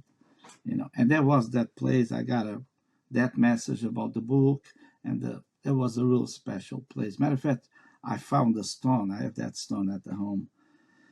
A real strange stone. One day I was found that stone over there. There was a stone like this, but it's so heavy for how big it is. It's real heavy. So you must really want to grab that stone, and this all burn around that stone. And when I found the stone, the stone make a big line on the floor in the range, about 5-6 meters. And this is why Sounds like a meteorite. Yeah, that's right. This is why I saw. But the strangest, that thing stopped almost in the front of that gate of that dolmen. This is very strange, And there can be a coincidence. There can be a coincidence. I don't know.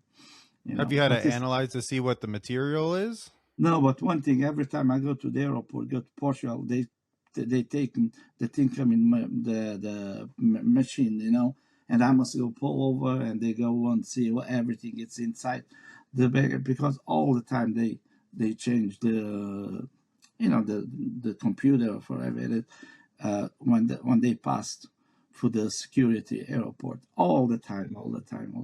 And it's funny because they look at that thing, oh, it's a stone, and that's good, and leaving. And I think for myself, yeah, but this happened every single time. And usually I try 4-6 times a year, go to Portugal and come back. And this thing happened all the time. When I come from Portugal, they pull me over and they want to check what is inside the bag. And the reaction is all the time the same. Oh, it's a stone. And I don't say nothing, because I don't go tell them, oh, this happened all the time. I just say, okay, I'm just leaving. They must do something to the security area. But I have that the stone here. I have the stone. The stone here go with me every place. Because it's a real strange stone. It's a real strange. Stones hold special significance for human beings for some reason. Yeah. We like certain stones. We guard our stones very well, you could say. But no, and that reminds me interestingly of a story. I believe it's Diana Pasulka, where she was investigating something, but she had a contact with her who picked up what would believe to be exotic material. It wasn't a stone or metal. It was like this fibrous material, and the person that they were with in the with whatever agency that they were said this is going to get flagged when it goes in the airport security, so just be aware and act your cool. And they went through, but it's interesting that things that seemingly be connected to UFOs, although mundane, still trigger these sort of alarms in airport and otherwise. Yeah, that was good because about the security. They just look and they just say stone. If one day they say, "Oh, what is this?" We must see what is there. There'll be a little problem about that. You should put it with your laptop and electronics when you're putting it through, so they see it already. And one of the things, I never go in any place because I'm afraid that disappear. And I know in the UFO areas that thing happen a lot. The people find something, go to the lab, and some governments take that and stuff. This is why I never take any place. Oh no, we lost it.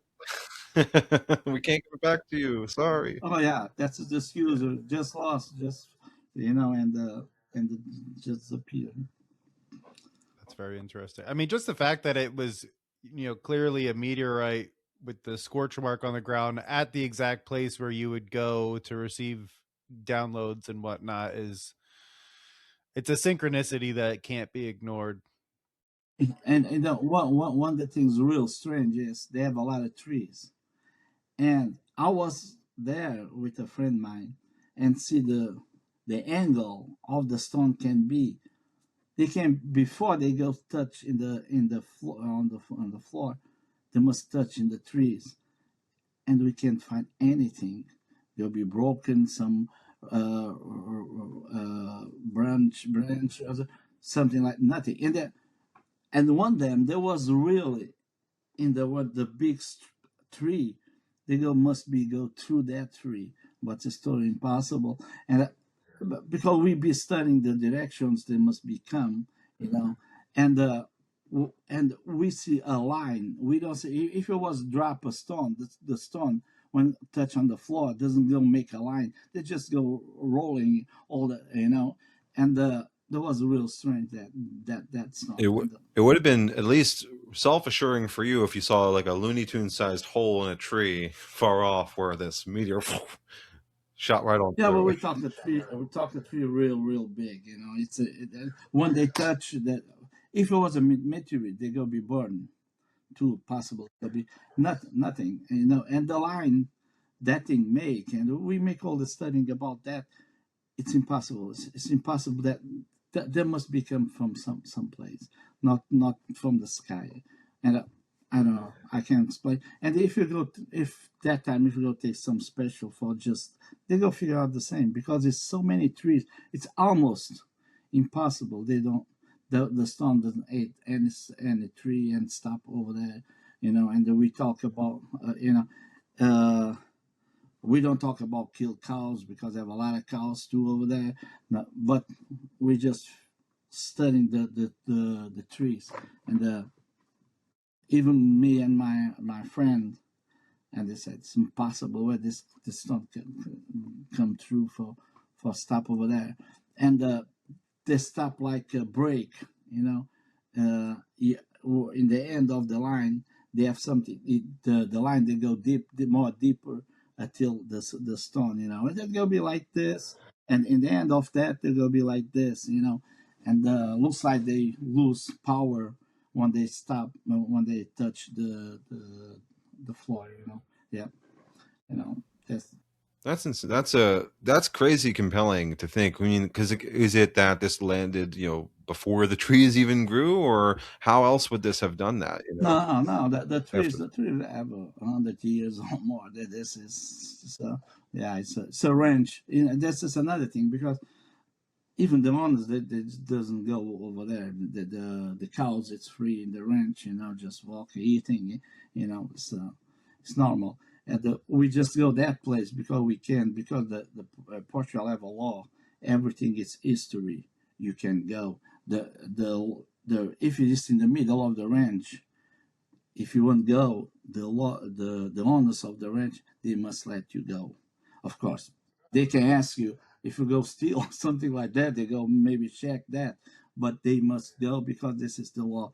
Because Portugal live about the tourism, especially the city where I live. We have inside the castle, we have streets the Romans did 2,000 years ago, and it's our streets, and we have a temples with 2,500 years. The Romans did that, it's a we will call the wall. You have a cities. They have the wall patrimony. The it's like United Nations pay for that city for keep like it is. That city is every place you look. It's history inside the castle. Everything from Arabs, from Sultans, all kind of Jews, for all that kind of people. You just look around, and we have that caves with a lot of bones in the walls. They make about the Inquisitions in the church. We have all kind that thing, and about that Chromlex and stuff that you can go. If the owners tell you no, you just call the archaeology side, and the guys go with the cops, and they must let you go. It's a history. Any owners do that, just let them go because they don't go in. They have one owners, the veneer, what is just one stone we call dolmen, just one stone. One day, one owners just break that stone for the people doesn't go. That guy got so many problems Oh in the yeah, court. You can't imagine. Oh yeah, that's got to be I think horrible. this guy feels sorry. Yeah, the guy feels sorry for the rest of his life. How much they got to pay for that? And this is good. That for one thing, it's good to really have history. Because this is why Portugal live. It's the tourism. You know, and like you said. The sanctuary of Fatima. I don't know if you guys know that. Yeah, Our Lady of Fatima, correct? The Lady of Fatima. Sorry, that Lady Fatima, and they go thousand people every year go over there. I did research about that too, because if I can tell you that story, it's a little longer, but I can tell it. When my book came out, I was invited to go on TV just for talk about the book. And some lady, she passed away already. 1977, she got for by the government pay for see what's really happening in Fatima, and they give order for go to the archives of Fatima. Her and another guy, both college teachers, for studying that. The Portuguese government pay for them for do that. The problem is the results is nothing what the church won't know, the people know, and the result is there was not a light like they talk about, but there was something metal and something dense like a UFOs. And in Portugal, this happened 1917, 1917. And this discovered is 1977. And okay, real fast, what's happened with that teachers? The government said, now you stop, you never go be teacher college, now you go be teacher less than the high school kids. And that said, you got the same payment, but you never go teach anymore college. And they suffer a lot about what they pay first, but the results there was not what they think. And they said, if you go talking more or go in the TV, we go do something bad things go happen with you, because Fatima it's still be a taboo. Well, and she showed me she showed me on the TV, and one day she called me and she told me all the stories. I even doesn't know her. And she I know the man, the Joaquim Fernandez, but I don't know her. And she said, I will see you. Maybe you can help us. Fatima start with a code, not with the lady showed to the kids, that there are 3 kids, but yes, with the code. I never listened to code. Nobody knows about the code. And the code is 135917 is the code. And she said, yeah, they start with that code. And she gave me the code. I and Joaquim Fernandez, we be studying this code with another teachers from college since 1977, and we can't figure out anything. And maybe you can do something. I said, okay, I gotta try. And I make math, 1 + 3 + 5, nothing work. I mean, we do all kind of things possible, I know. Nothing work. Nothing doesn't make any sense for Fatima. It's so popular, so everybody know Fatima. And she told me one thing nobody knows. The Vatican almost go move to Fatima. Everything was already, nobody knows this. But because the Portugal is fascism that time, the Vatican still in Italy. If not, they move to Fatima. You can imagine how the special for the Catholic Church it is. And the wonder popes got a shot in Fatima. John Paul, they got a shot in Fatima, 1980 something, And the ball is in the top of the head of the lady of the the Lady of Fatima, that sculpture. Well, I said, okay, let's go see what I can do. One day I was I will watch TV, and my ex-wife, that woman helped me with the book, was in the computer, and I started, and that thing come in my mind. Everything in the earth, the temples, all temples, and even old church, have some relations with the sky, like Mayas. They have their temples from to Pleiades stars and Orion constellations, all kind of that.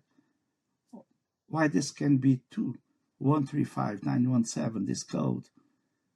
They can be two. I ask her why this code come, how this come, and this code come by the dream for three guys, one in Braga, Porto, and Lisbon, three different cities. That guys does know each other, and the code and that message tell that three guys they must write this in the newspaper. It's very important, and this thing come.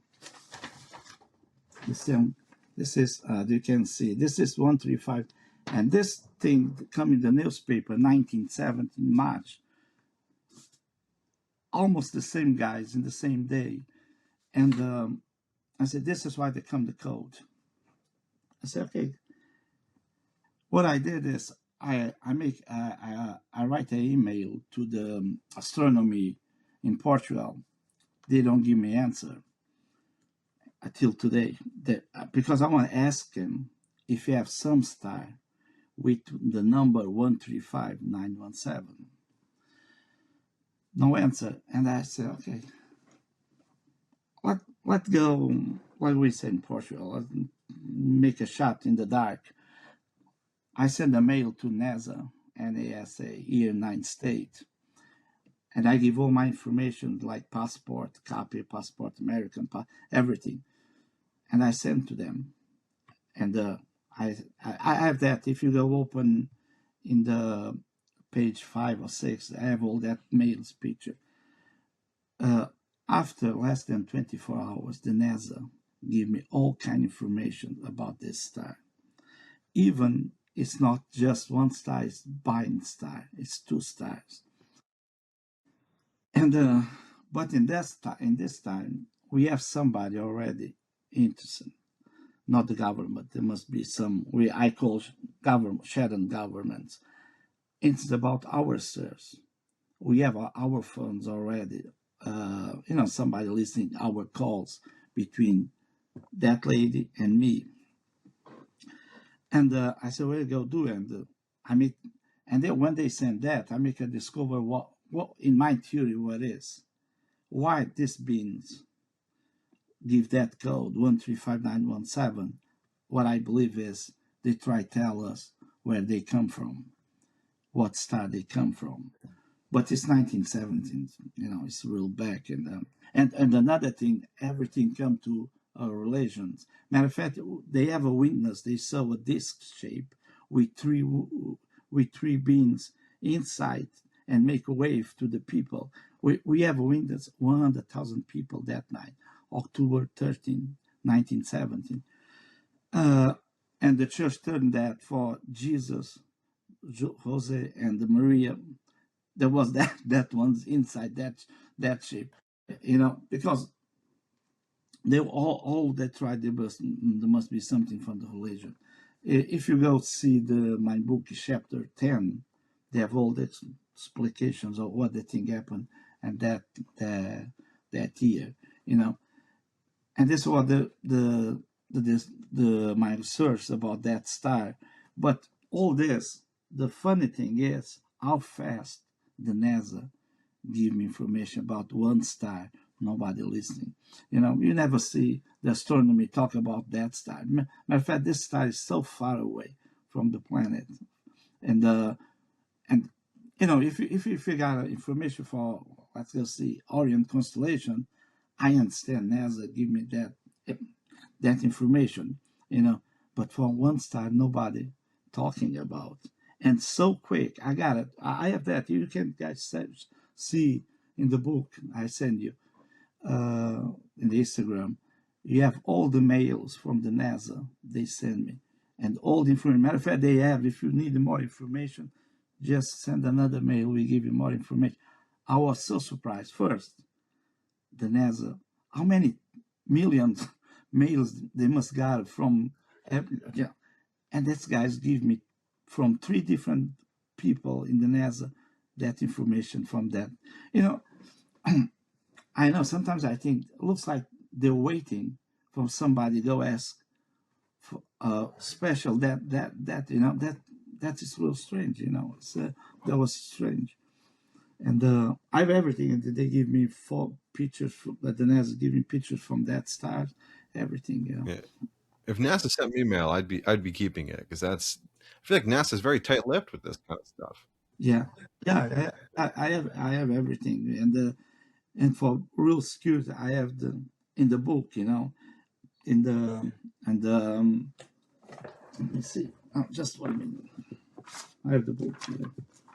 I can tell you right away if you can see the mails. Yeah, if you go in the page 11 of the book, you can see this mails. This is from NASA, and this is the picture from NASA from the star, and they were real surprised. I know if we talk about that, that can be a coincidence. No, that was not a coincidence. We talk about NASA. We don't talk about. I feel like if you maybe mentioned the phenomena of the Lady of Fatima as the reason why you were looking for that, I wonder if maybe that would have stopped them from sending it to you. If they put 2 and 2 together, that maybe you were investigating the Fatima sort of situation. Yeah, maybe they want to, let's go see what this guy find, and when we talk about UFOs and people see this and this, the other people is outside this, they don't realize all the time somebody watch us. Let's go see what this guy doing, because November 1990, 990, I was working in the Connecticut. I was working at the restaurant, and there come a guy, and American, and he asked me if I can talk with him, and I said okay. The restaurant go close 9 p.m. We can talk after, and when the restaurant closed, the guy's not there. When I was at home, the guy knocked at my door, and when I opened the door, I said, "This is the same guy," and he asked me for if we can walking and we can talking, and we stopped in the bar. We asked for coffee, and the guy turned to me and said, "Oh, he said he's an engineer for IBM. I don't know if he is or not." And he said, "Okay, I want to talk with you because I don't want you to be in the UFO or talk with another people about UFOs." And I just looked. I said, "Okay," but I think in my mind, yeah, you're right. No, okay, yeah, now I'm gonna stop talking about that. But it even doesn't drink the coffee; just stand and. In his hand, they have a book, and they give me that book, a small book, an old book, 1960 something. And okay, this book is for you, and they just walk away. And when I look at the book said UFO in Canada, and I can't understand that. It said stop the meetings with MUFO and talk with the UFO with another people, and now this guy give me a book, and I never read in the book. I have the book here, but I never read in the book. And I just tell that because I believe in, I don't say all the time, but they're going to be check me and see if what I'm be doing, because, I believe that. Not because I was danger for anybody, but I think it's interesting, like the NASA did to me, so fast. The answer so fast. And you have, and I have the proofs because the proofs is on the book. Like I said, the page 11. One of the interesting stories, if you're familiar with a person named Ingo Swan, he's a very famous person in the history of whether it's remote viewing or UFOs. One of his original initial sort of encounters with what he saw as to be a UFO, he went to Canada. And he saw what looked like a triangular shaped object go down to the water, pick up water, and zoom on out.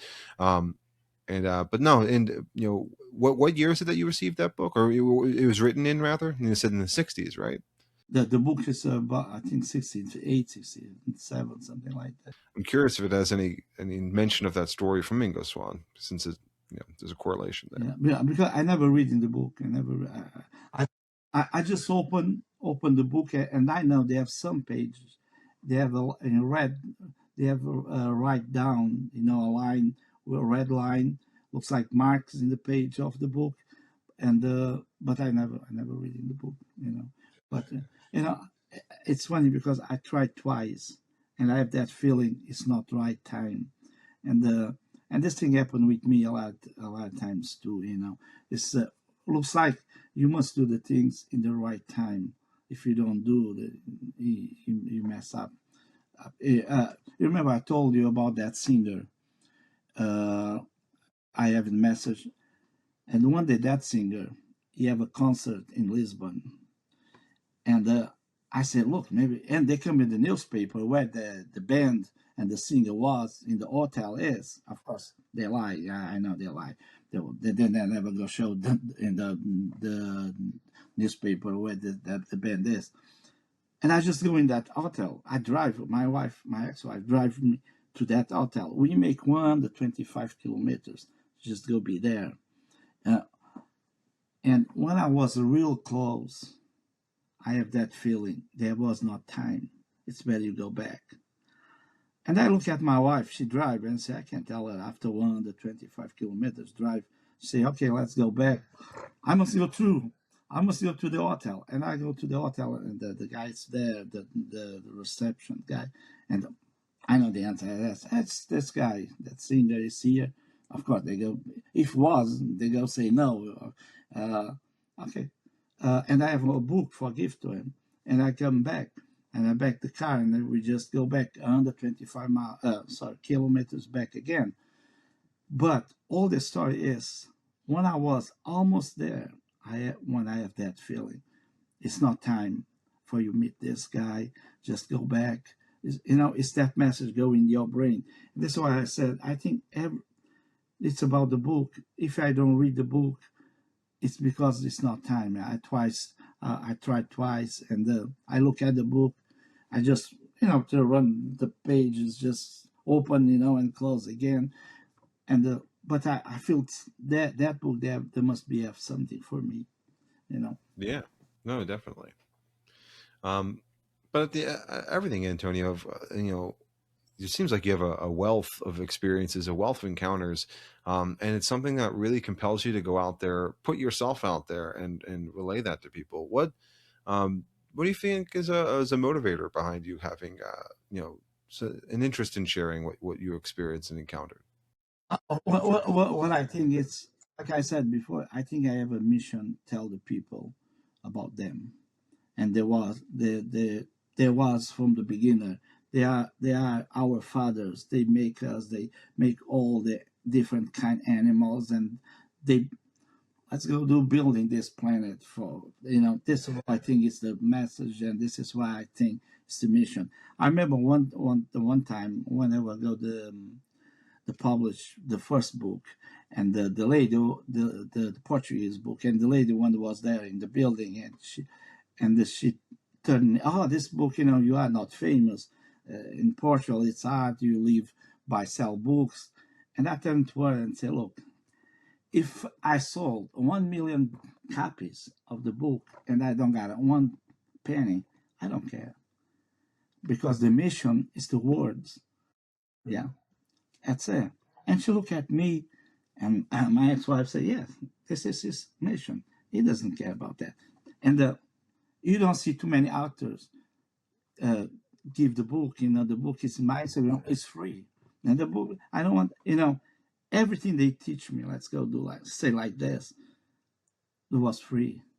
And that means they were free for everybody. When we talk, I have a pleasure to talk with you about all that. I'm not. We talk about the book because we must talk about the book, because the book is one that thing come with me all my life. But it's not for self or nothing. Even I say in the book, I say why me, and I have so many questions by myself. Why they chose me?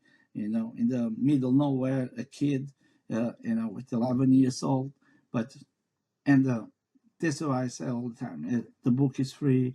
I know it's in Amazon because the publish they have a deal with the Amazon, but I don't know. I never ask if I sell 10, sell 100. I don't care about that.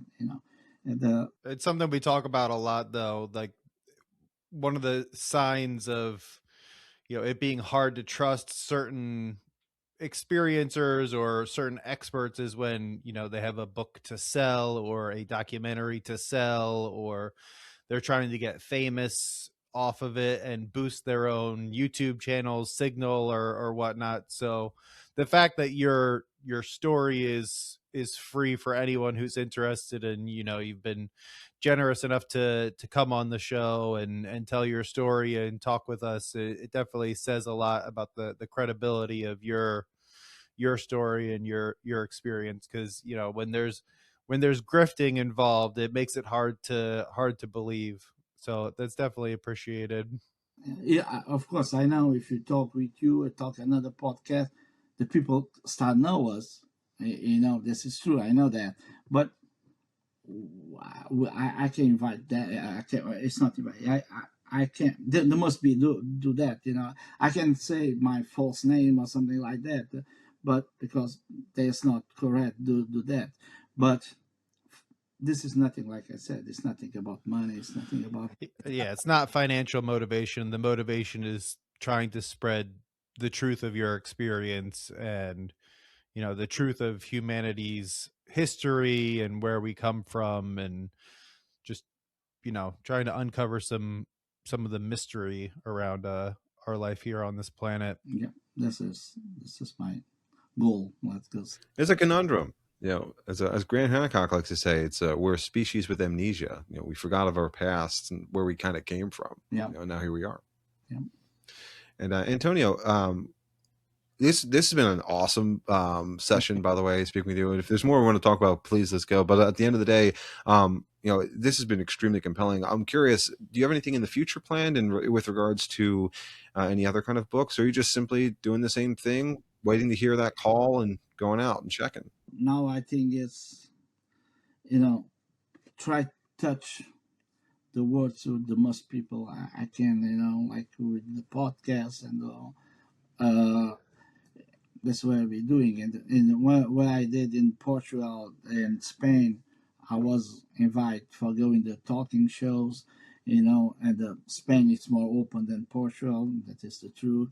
And I remember some hosts, for me and for two more guys, they invite us, and she turned that like close, and she tried to tell her like you lie, and and there was a little confusion, and there was a life, and I think that was wrong. They asked her for go over there, and she just turned that thing like a comedy thing, and at the last guy, she asked for the last guy. The guy's passed away already.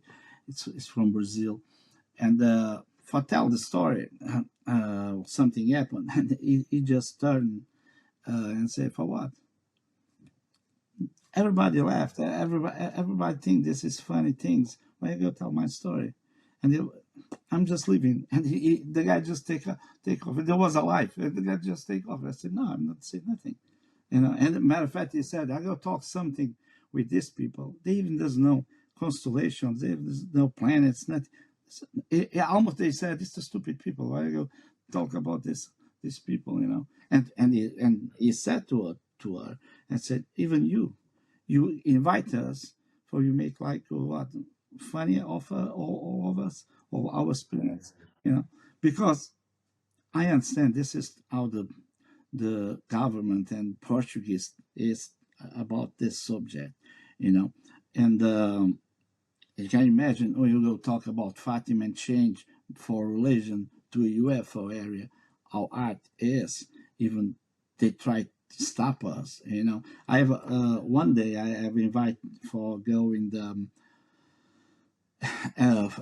for a meeting with the Air Force office for they go deny everything, and have a lot of people go and listen to guys for make question ask things, and they deny everything. I want to just show how hard it's Fatima. And I was sitting down over there. I was invited from the president of Portuguese Association, and I was just listening. I just listening that because I have that research of Fatima already, and I just listening. In the end, and the guys deny everything. The Air Force, Portuguese Air Force, they deny all possible things. And in the end, the guys just almost leaving. And I said, can I just, I want to ask you just one thing. It's possible. And they have a general next to me. Yeah, go ahead. What about Fatima? What's happening, Fatima? He turned to me. It's a general. We don't talk about that. Don't ask about that. And he just turned and he just leave. You can see how deep his Fatima is, still is. Jeez. I've never heard of that being a compelling story that kind of connects to Other than the Lady of Fatima, like Yeah. that, I haven't heard any of the other stuff. So that's definitely something to keep investigating. I think you if you are going to try and put your message behind something, Antonio, I think trying to say, potentially questioning the moment of the Lady of Fatima and what had occurred there. And I see why the church has problems with that and all, but at the end of the day, unfortunately, the truth is more important than the message behind things in some instances, and it's important to know what truly occurred. Yes, it is. Yeah, it's important. But if you really want the information about what's really happening in Fatima, you go into my book, chapter 10. You have all the information, because you have the information about angels. The nobody told it. The church doesn't talk about that, about the angels. The three kids saw angels before the big thing happened. The Lady of Fatima happened, and that took it. And it's funny because it's not funny, but it's strange. They have three kids, and two kids after saw that light, they die after a couple months, I think. The brother and sister, they die, and they just live in the Lucia. They was still live even till almost 100 years old. But what the church did, kept her outside of the public. Nobody talked with her. She just come out from the church, inside the walls of the church, when the Pope go to the Fatima. And the Pope go a lot of times in the Fatima. And this was the time she go and stay with the Pope. And the church take her like a jail back in the church again. Don't talk with anybody. Now she is dead. She passed away. But all his life, you can imagine a kid with 10 to 12 years old go in between the walls of the church. Nobody talk with anybody until almost 100 years old when she died. Because we can figure out this, what you really have to say to the people, because she said a secret to the Pope, and the Pope never told anybody about that secret, because there will be change all the world, special all the religions, that will be changed with that secret. They call the third secret of Fatima, and nobody knows. When, a couple of years ago, they come the Vatican. They come out with and they said there was a secret of Fatima, but nobody believed. It's like some trash. Yeah, they just give it something so people stop digging. Yeah, that's right. And the truth is, the Vatican have that secret of Fatima, and like I said, and when you move things about Fatima, you can don't wait too long. Somebody will be knocking your door and talk. One more thing. One day, two reporters go to my house, and I want to make interview. And I said, okay, we go talk about UFOs, and they talk about that. And the reporter give one the record, and another one do the ask the things, and they say, oh, what about Fatima? What do you think about Fatima? I said, look, I'm not talking about Fatima. We can talk about Fatima off record, not in record. You know why? It's not because me. It's because you. You know, if I got a problems, I got it already because I be do all this, but you gonna be it's okay, okay. This thing that's this newspaper is a local newspaper, and they come every Thursday. That paper come out, and the next Thursday the newspaper come out, and you can imagine in the middle of the newspaper they have everything I said that they'll be off about Fatima. He wrote everything on the newspaper. And then when I open it, right, in the middle of the newspaper, the center, on that, that 2 pages plus in the front, they have a picture from Fatima too. And I said, look, this guy is nuts. I said, but it's okay. After a while, I was working in the hospital. I work in the hospital here in United States too. And one day I was walking in the hospital. This is after months, I don't know, maybe a year. And I saw him, the guy make the interview, not the guy, the record. And how are you? Blah, blah, blah, blah. He was in, and we're talking, and his wife is next to him. And I said, oh, doing, what about your work in the newspaper? I asked him. And the wife said, oh, he got fired a long time ago. Well, but, I said, got fired. I said, and I got a friend of mine. I tell him, look, you go call the newspaper, guys over there. Go ask when this guy got fired. That guy got fired 1 week after he write that in the newspaper. And it's funny because and they said to the wife, oh, this man, it's the guy who made the interview about the UFOs. You can see how the face the wife changed right away, but in that day I said, it's okay, so we talk about UFOs, a lot of face different, but I believe he got a fire for what he write about Fatima, that in the newspaper. That's one more time I say how strong that thing is still about Fatima.